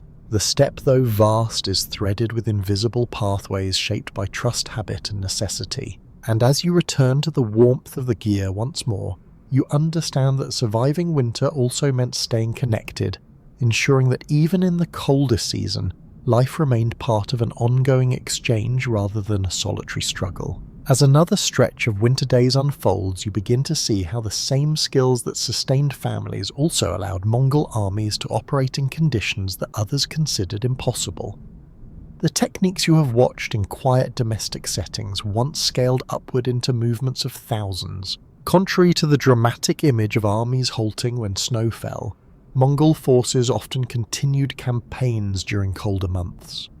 Historical chronicles from Persia, China, and Eastern Europe describe mounted units appearing unexpectedly in winter landscapes, travelling swiftly across terrain their adversaries assumed would be impassable. You picture it now. Riders dressed in the same layered deals and furs, mounted on the same resilient horses, carrying preserved foods similar to what you tasted.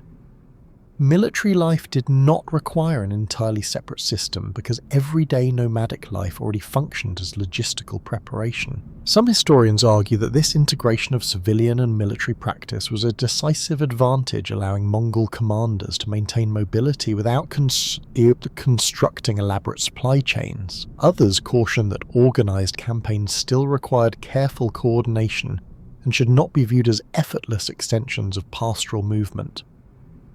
The scale of planning involved remains an area of scholarly debate. Winter itself could become a strategic tool. Frozen rivers turned into solid highways, enabling rapid crossings that would be dangerous or slow in warmer seasons. Snow-covered plains concealed troop movements while also providing reliable water through melting. You step outside and imagine how familiar this environment must have felt to those riders. The same wind, the same pale horizon, the same crunch beneath hooves.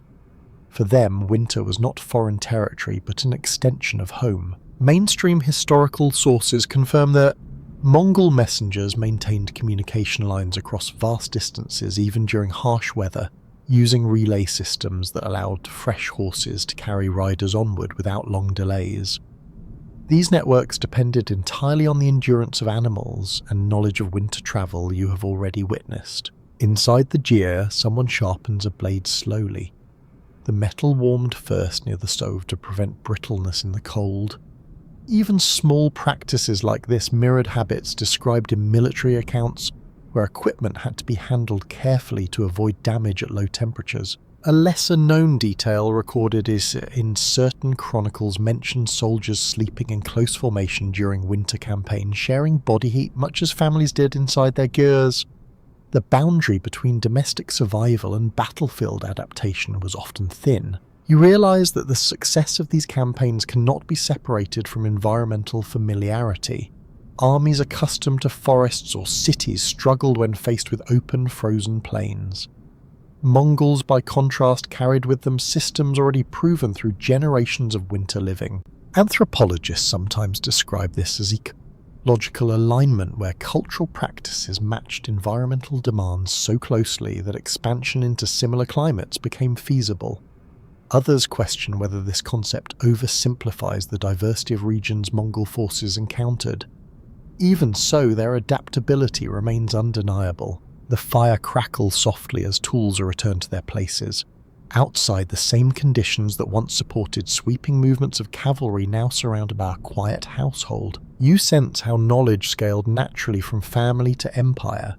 The ability to ride long distances, preserve food, predict weather, and construct portable shelter allowed military organization to function without abandoning nomadic identity. Another historical anecdote tells of opposing forces underestimating winter conditions, expecting Mongol troops to withdraw only to find them arriving sooner than anticipated.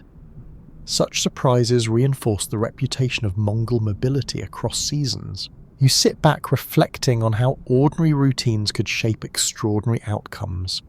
What you have seen as daily necessity once enabled events that reshape continents. And as the wind passes over the steppe again unchanged and indifferent, you understand that the same winter that tested endurance also granted opportunity to those who knew how to live within it. Watching these routines repeat day after day, you begin to wonder how different this winter experience would feel for people accustomed to settled agricultural life.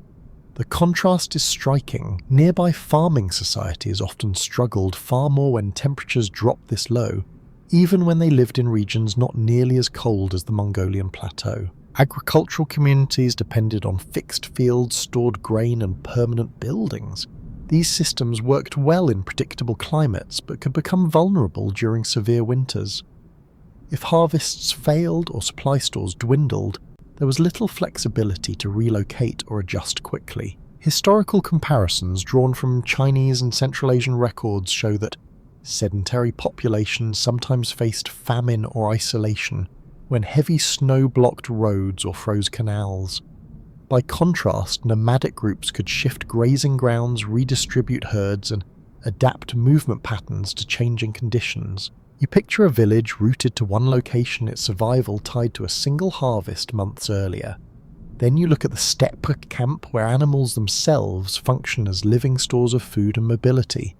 The difference lies not in strength, but in strategy. Some historians argue that this flexibility gave steppe societies a resilience often underestimated by their settled neighbours.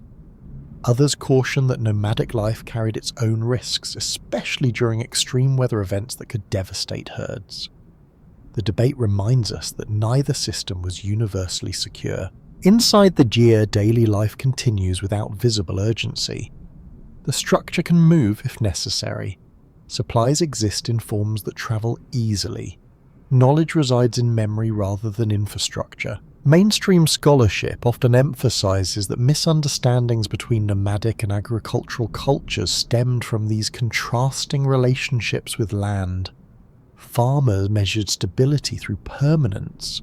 Herders measured it through adaptability. A fascinating detail from diplomatic accounts describes envoys from sedentary states expressing confusion at how entire Mongol communities could dismantle their homes and depart within hours. To them, such mobility seemed like instability. To the nomads, it was precisely what ensured continuity. You step outside and look across the open terrain again. There are no walls, no fields, no roads carved permanently into the earth. Yet life persists here with remarkable consistency. Anthropologists sometimes frame this contrast as two different forms of environmental mastery, one based on transforming landscapes through cultivation, the other on moving within them.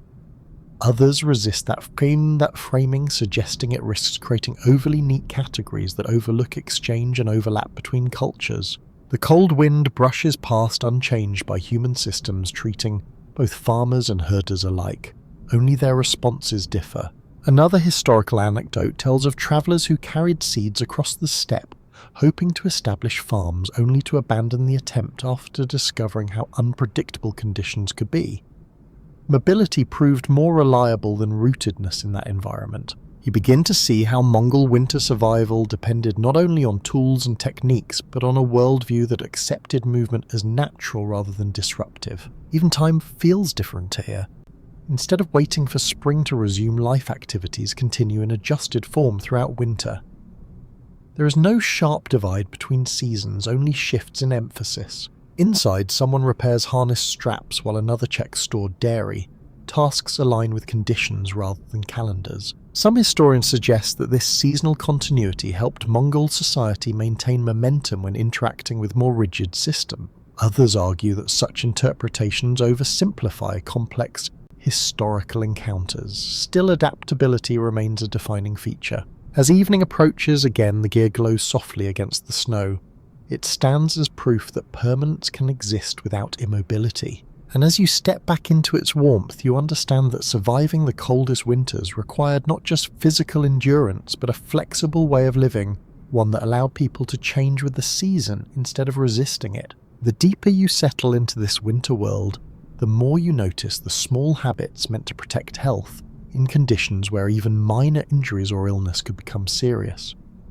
Survival is not only about staying warm, it it is also about preventing the body from losing strength over long months of cold. Near the stove, someone warms water carefully, not for cooking this time, but for washing hands and face.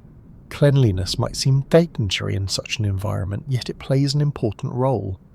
Historical accounts and modern studies both note that nomadic groups practiced regular washing when fuel allowed, understanding that skin health and circulation helped prevent cracking, infection, and frost-related damage. You feel the warmth of the water as it is passed around, noticing how quickly people dry their hands afterward to avoid chilling. Even simple hygiene becomes a controlled process. Traditional remedies also appear. Animal fats are sometimes rubbed onto exposed skin to create a barrier against wind. These natural salves helped reduce moisture loss and protect against frostbite. Similar practices are documented across many cold weather cultures, though Mongol herders adapted them using materials readily available from their livestock. Some historians interpret these treatments as early forms of preventative medicine shaped by observation rather than theory. Others question how widespread such practices were and caution that evidence can be fragmentary. The extent of organised health knowledge remains an area of discussion. You watch an elder examine a child's cheeks for signs of overexposure, gently guiding them closer to the fire. Monitoring one another was essential because cold injuries could develop quietly before the person affected realised it. Mainstream historical sources mention that maintaining circulation through regular movement was considered just as important as rest. Sitting completely still for too long risks stiffness and loss of warmth, so even indoor activities involved light motion such as sewing, braiding rope, or tending equipment.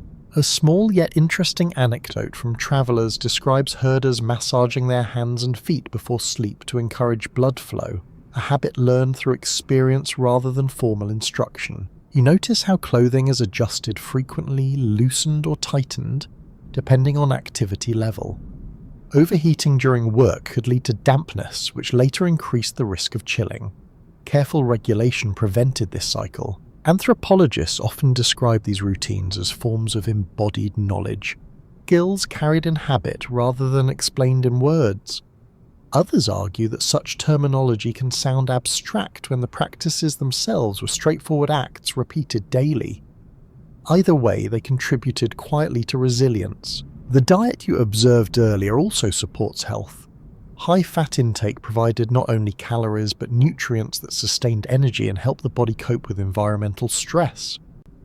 Warm drinks maintained hydration in air so dry that thirst might not be obvious. You step outside briefly and feel the cold tightening your breath again.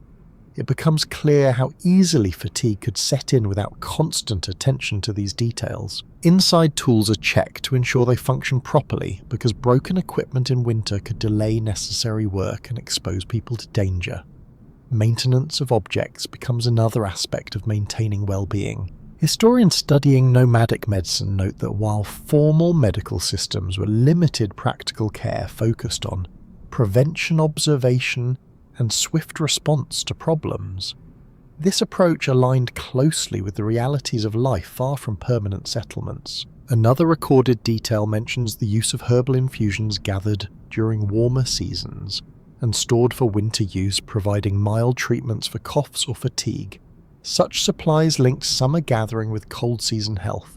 You realise that survival here depends on constant awareness of the body's condition, just as much as awareness of weather or animals. Nothing is taken for granted. As evening settles once more, people gather again near the stove, adjusting layers, sharing tea, and ensuring everyone feels steady before rest. And in these quiet acts of care repeated day after day, you see how Mongols met winter, not only with strength but with attentiveness, preserving health through habits so ordinary they almost disappear into the rhythm of life. As another clear night settles over the steppe, you notice that attention turns briefly upward. The sky here feels immense, sharper and more crowded with stars than almost anywhere else. In winter, when the air is especially dry and still, the heavens appear close enough to touch. For Mongols, this sky was not just scenery. It carried spiritual meaning tied closely to endurance and survival. Many followed beliefs centered on Tengri, often translated as the eternal blue sky, a vast presence understood to govern fate, weather, and the balance of the world. Historical sources from the Mongol Empire describe leaders invoking Tengri before major decisions, reflecting the world view in which human effort and natural forces were inseparable. Living through harsh winters reinforced this sense of dependence on powers beyond direct control. You step outside and feel the cold pressing in again, yet the act of looking upward creates a strange calm. The same sky stretches over every camp, every herd, every traveller crossing the plains. Some historians argue that this spiritual perspective encouraged resilience by framing hardship as part of a larger cosmic order. Others caution that we must avoid assuming belief automatically translated into comfort, noting that daily survival still required relentless effort. The emotional role of faith remains something scholars continue to examine. Near the entrance of the ger, a small offering is placed quietly, perhaps a gesture of respect to the land or ancestors. Such acts are often simple and personal rather than elaborate rituals. Anthropologists studying steppe traditions have observed that spirituality blended seamlessly with routine life.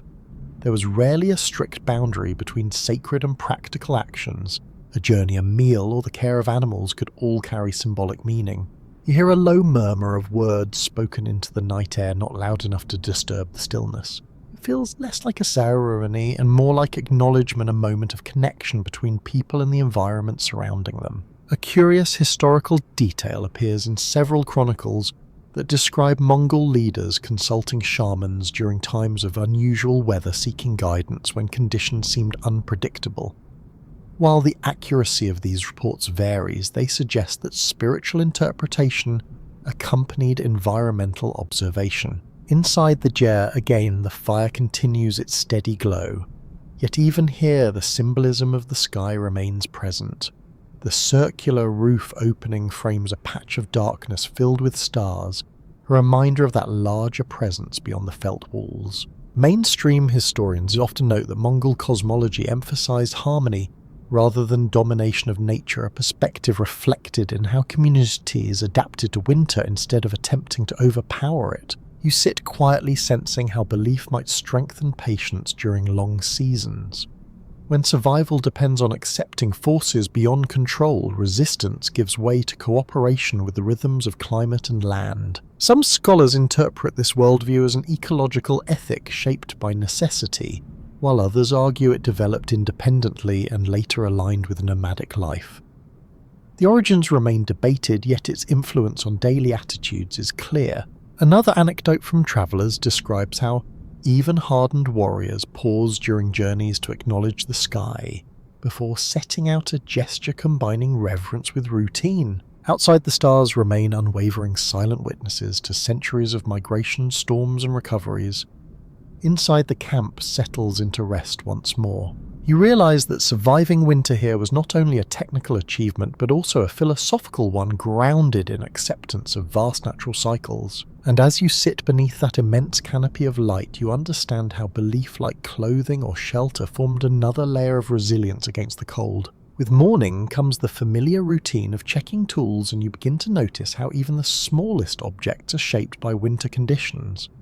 Nothing here is designed without considering what it feels like to use it while wearing thick gloves or with fingers numbed by cold. A knife handle is wider than you might expect, allowing a firm grip without precise finger control. Wooden ladles have elongated shafts so hands can stay farther from steam or icy surfaces. Rope loops are tied large enough to grasp easily through layers of felt and fur. Material culture studies of nomadic societies often emphasize this principle of usability in harsh environments. Tools were not only durable but intentionally simple to manipulate when dexterity was limited. A complicated mechanism would fail quickly in freezing weather. You pick up a small hammer used for adjusting harness fittings. Its head is modest, but the handle is wrapped in leather to prevent skin from sticking to cold metal. This detail might seem minor, yet in severe temperatures exposed metal can draw heat away instantly, risking injury. Historical records from the Mongol period note that equipment used by riders followed similar logic. Rein stirrups and weapon grips were adapted for gloved use, ensuring control even during long winter rides. Some historians suggest that this ergonomic Awareness contributed to Mongol effectiveness in diverse climates since their gear already accounted for environmental stress. Others argue that such features were practical necessities rather than deliberate innovations. Whether planned or intuitive, they proved effective. Near the doorway you see wooden pegs rather than metal ones securing parts of the gear. Wood does not become as brittle in the cold, nor does it conduct heat away as rapidly when handled. The choice of material reduces both breakage and discomfort. A lesser-known detail described by travellers mentions that steppe craftsmen often tested tools outdoors immediately after making them, ensuring they functioned properly in real conditions before being trusted for daily use. You try tying a knot with the thick rope yourself and quickly understand why its fibres are coarse and substantial. Fine cord might look elegant, but it would be impossible to manage with gloved hands. Here, reliability always outweighs refinement. Inside, the gear containers are shaped with broad openings, so frozen contents can be removed without delicate scraping. Even storage design reflects an understanding of winter limitations. Anthropologists sometimes describe this approach as climate-responsive craftsmanship, though some scholars caution that such labels risk sounding modern. For those who made these objects, adaptation was simply common sense learned through repetition. Mainstream historical research shows that Mongol mobility depended heavily on gear that could be repaired quickly in the field. Tools had to be multifunctional since carrying unnecessary weight reduced travel efficiency. You notice how often repairs happen immediately rather than postponed. A strap slightly worn is reinforced at once. A cracked wooden piece is replaced before it fails entirely. Preventative maintenance prevents exposure to cold during unexpected breakdowns. Another anecdote recorded in early accounts tells of visitors struggling to handle everyday objects while bundled in heavy clothing, only to realize that local design solved problems they had not anticipated. You set the hammer back where you found it and flex your hands, appreciating how thoughtfully everything has been arranged to minimize strain. Outside, a rider prepares an equipment for a short journey, checking each buckle and loop with deliberate care. These gestures may seem small, yet they ensure that even in freezing winds, every action can be performed smoothly. You begin to understand that survival here depends not only on grand strategies like migration or diet, but also on countless subtle adjustments to the physical world. Every tool becomes an extension of winter knowledge, and as you watch the camp move through its tasks with quiet confidence, you see how design itself becomes a form of protection, shaping objects that cooperate with cold rather than resisting it. Not every winter you learn is predictable. Most seasons follow patterns that experience can manage, but occasionally the steppe delivers conditions so severe that even the most prepared communities are tested. These events are known today by the Mongolian term dzud, a cycle of extreme weather that can combine deep snow ice crusts and sudden temperature plunges. During a dzud, grazing becomes nearly impossible. Snow may harden into a thick layer of ice that animals cannot break through, cutting them off from the grass beneath. Without access to forage, herds weaken quickly, and the delicate balance between humans, animals, and land is strained. Historical records from various periods mention devastating winters that caused widespread livestock loss across the region. Modern climate research confirms that such events have occurred repeatedly over centuries, sometimes reshaping local populations and migration routes. You imagine standing here during one of those years when the familiar strategies you've seen might not be enough on their own. Some historians argue that dzud events played a significant role in prompting large-scale movements of people, possibly even influencing moments of expansion when communities sought better conditions elsewhere. Others caution against drawing direct connections between climate disasters and historical migrations, noting that political and social factors were equally important. The relationship remains debated. Inside the GAR, people speak of such winters with a tone of respect rather than fear. Preparations you have already observed, such as preserving extra food and maintaining mobility, are partly meant to guard against these rare but dangerous seasons. A lesser-known historical anecdote tells of herders who were breaking ice manually with tools to create small feeding areas for animals working for hours in brutal cold to keep herds alive. Efforts like this required cooperation across families, reinforcing the communal resilience you have witnessed. You step outside and notice how even in an ordinary winter contingency plans remain present. Supplies are never allowed to run too low. Routes remain flexible.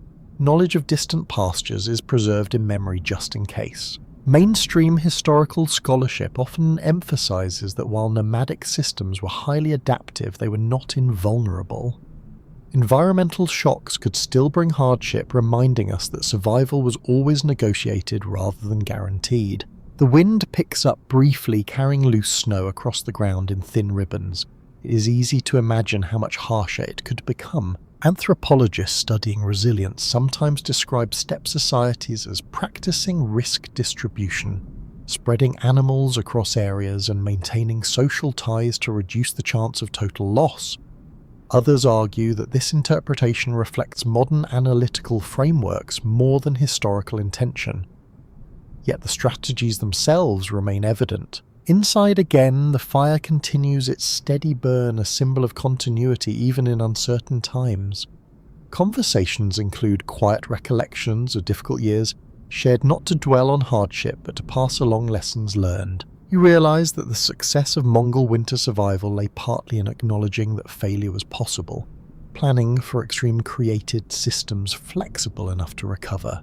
Another historical note describes neighbouring settled populations occasionally sending aid or engaging in exchange during especially harsh winters, illustrating how interconnected different societies could become when facing environmental stress. The camp resumes its rhythm, calm but alert, carrying forward practices shaped by both ordinary seasons and extraordinary ones.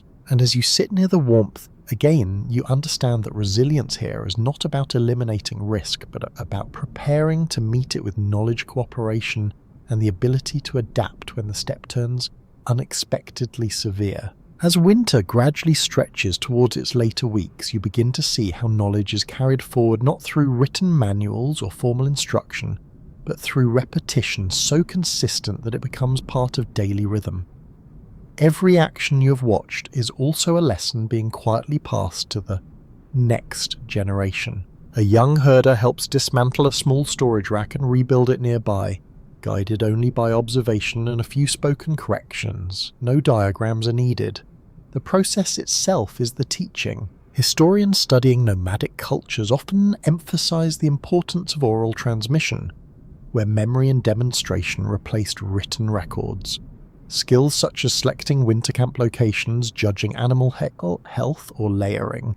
Felt coverings were learned by doing them alongside elders year after year. Some scholars suggest this method created a particularly durable form of knowledge since it was embedded in habit rather than dependent on text that could be lost.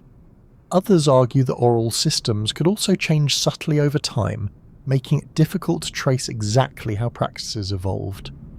The balance between preservation and adaptation remains an open question. You notice how corrections are gentle, rarely delivered as commands. Instead, an experienced hand simply repeats the motion slowly until the learner mirrors it. Patience is part of the method. Inside the gear, stories told during earlier evenings now reveal another purpose. They contain references to past winter's migrations and decisions functioning almost like case studies woven into narrative. Listeners absorb practical information without separating it from cultural memory. A fascinating detail recorded by ethnographers notes that certain proverbs referred specifically to seasonal behaviour, reminding people when to conserve fuel, when to move herds, or when to expect sudden cold.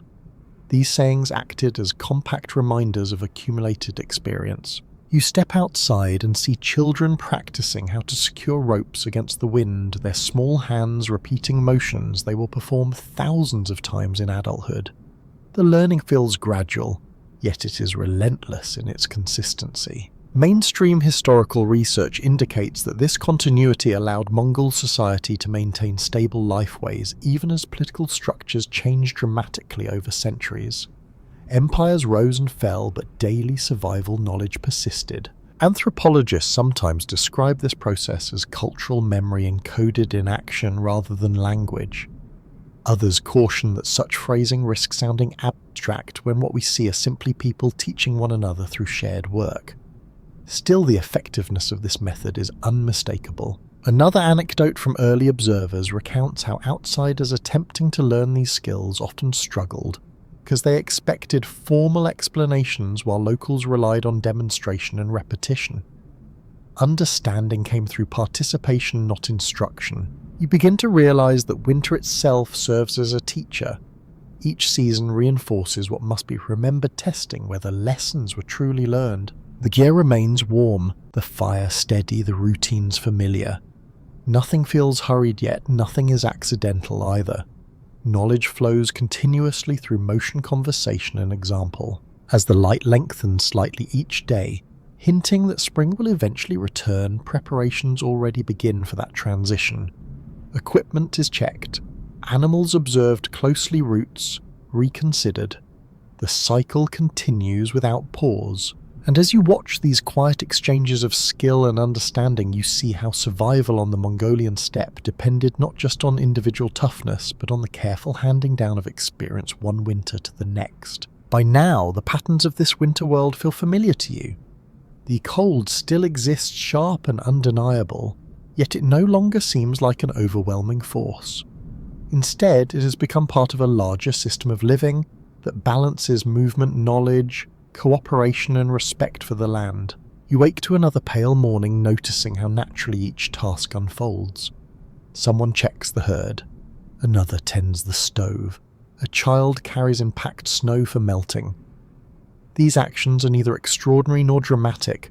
They are the quiet mechanisms through which endurance is built day after day. Historians widely recognize that this way of life shaped Mongol identity as deeply as any political achievement. Long before their empire connected continents, communities on the steppe had already mastered a form of resilience grounded in adaptability. Winter was not an interruption. It was one of the central experiences around which culture itself formed. You step outside and see the vast horizon glowing faintly under the low sun. Nothing about the landscape has softened, yet you understand it differently now. Survival here was never about defeating the cold. It was about designing a life that could continue within it. Some scholars argue that this environmental mastery explains the confidence Mongol societies displayed when expanding into new regions, carrying their mobile systems with them. Others suggest that identity emerged from many influences beyond climate alone. The question of how deeply winter shaped historical development is still discussed. You watch the horses moving steadily through the snow, their breath rising like small clouds. They are as much a part of this story as the people. Without them, mobility would vanish. Without mobility, adaptation would falter. A small historical detail comes to mind, recorded by travellers who remarked that steppe communities seemed to measure wealth not in objects but in animals and relationships. Such wealth could move, endure and recover after hardship. It was a form of security suited perfectly to this environment. Inside, the gear preparations continue with the same calm efficiency you have seen from the beginning. Nothing is wasted. Nothing is rushed. Every motion reflects generations of refinement. Anthropologists often describe nomadic resilience as dynamic rather than static, a process of continual adjustment. Others caution that this language can sound overly technical when the reality is simply people doing what works. Either way, the result is unmistakable. Life persists season after season. You sit near the fire once more, feeling its steady warmth, aware now of how many different elements contribute to this single comfort. The felt walls, the stored fuel, the preserved food, the shared presence of others. The knowledge carried forward from winters long past. Outside, the wind crosses the open steppe just as it always has, indifferent to human plans. Yet within this small circle of shelter, it no longer feels like an adversary. It is simply part of the world these people have learned to inhabit. And as the day slowly fades into evening, you sense how endurance here is not loud or heroic. It is patient, repetitive, grounded in habits so reliable they transform even the harshest season into something livable. The fire settles into a soft glow. Conversations grow quieter. The vast cold remains outside, but inside there is balance. Now as you rest in that warmth, the rhythm of the steppe begins to slow even further. Movements become unhurried, sounds soften. The long winter that once felt intimidating now seems almost gentle in its predictability. You imagine the generations who have sat in spaces like this, listening to the same wind, tending the same kind of fire, trusting the same patterns. Each winter came and went, leaving behind not defeat but continuity. Your breathing matches the calm around you. The gyre holds its steady heat. Beyond its walls, the stars emerge again, silent and constant above the open land. There is nothing more you need to do. The systems are in place, the knowledge endures. Winter passes as it always has, one quiet night at a time. Sweet dream. Teens.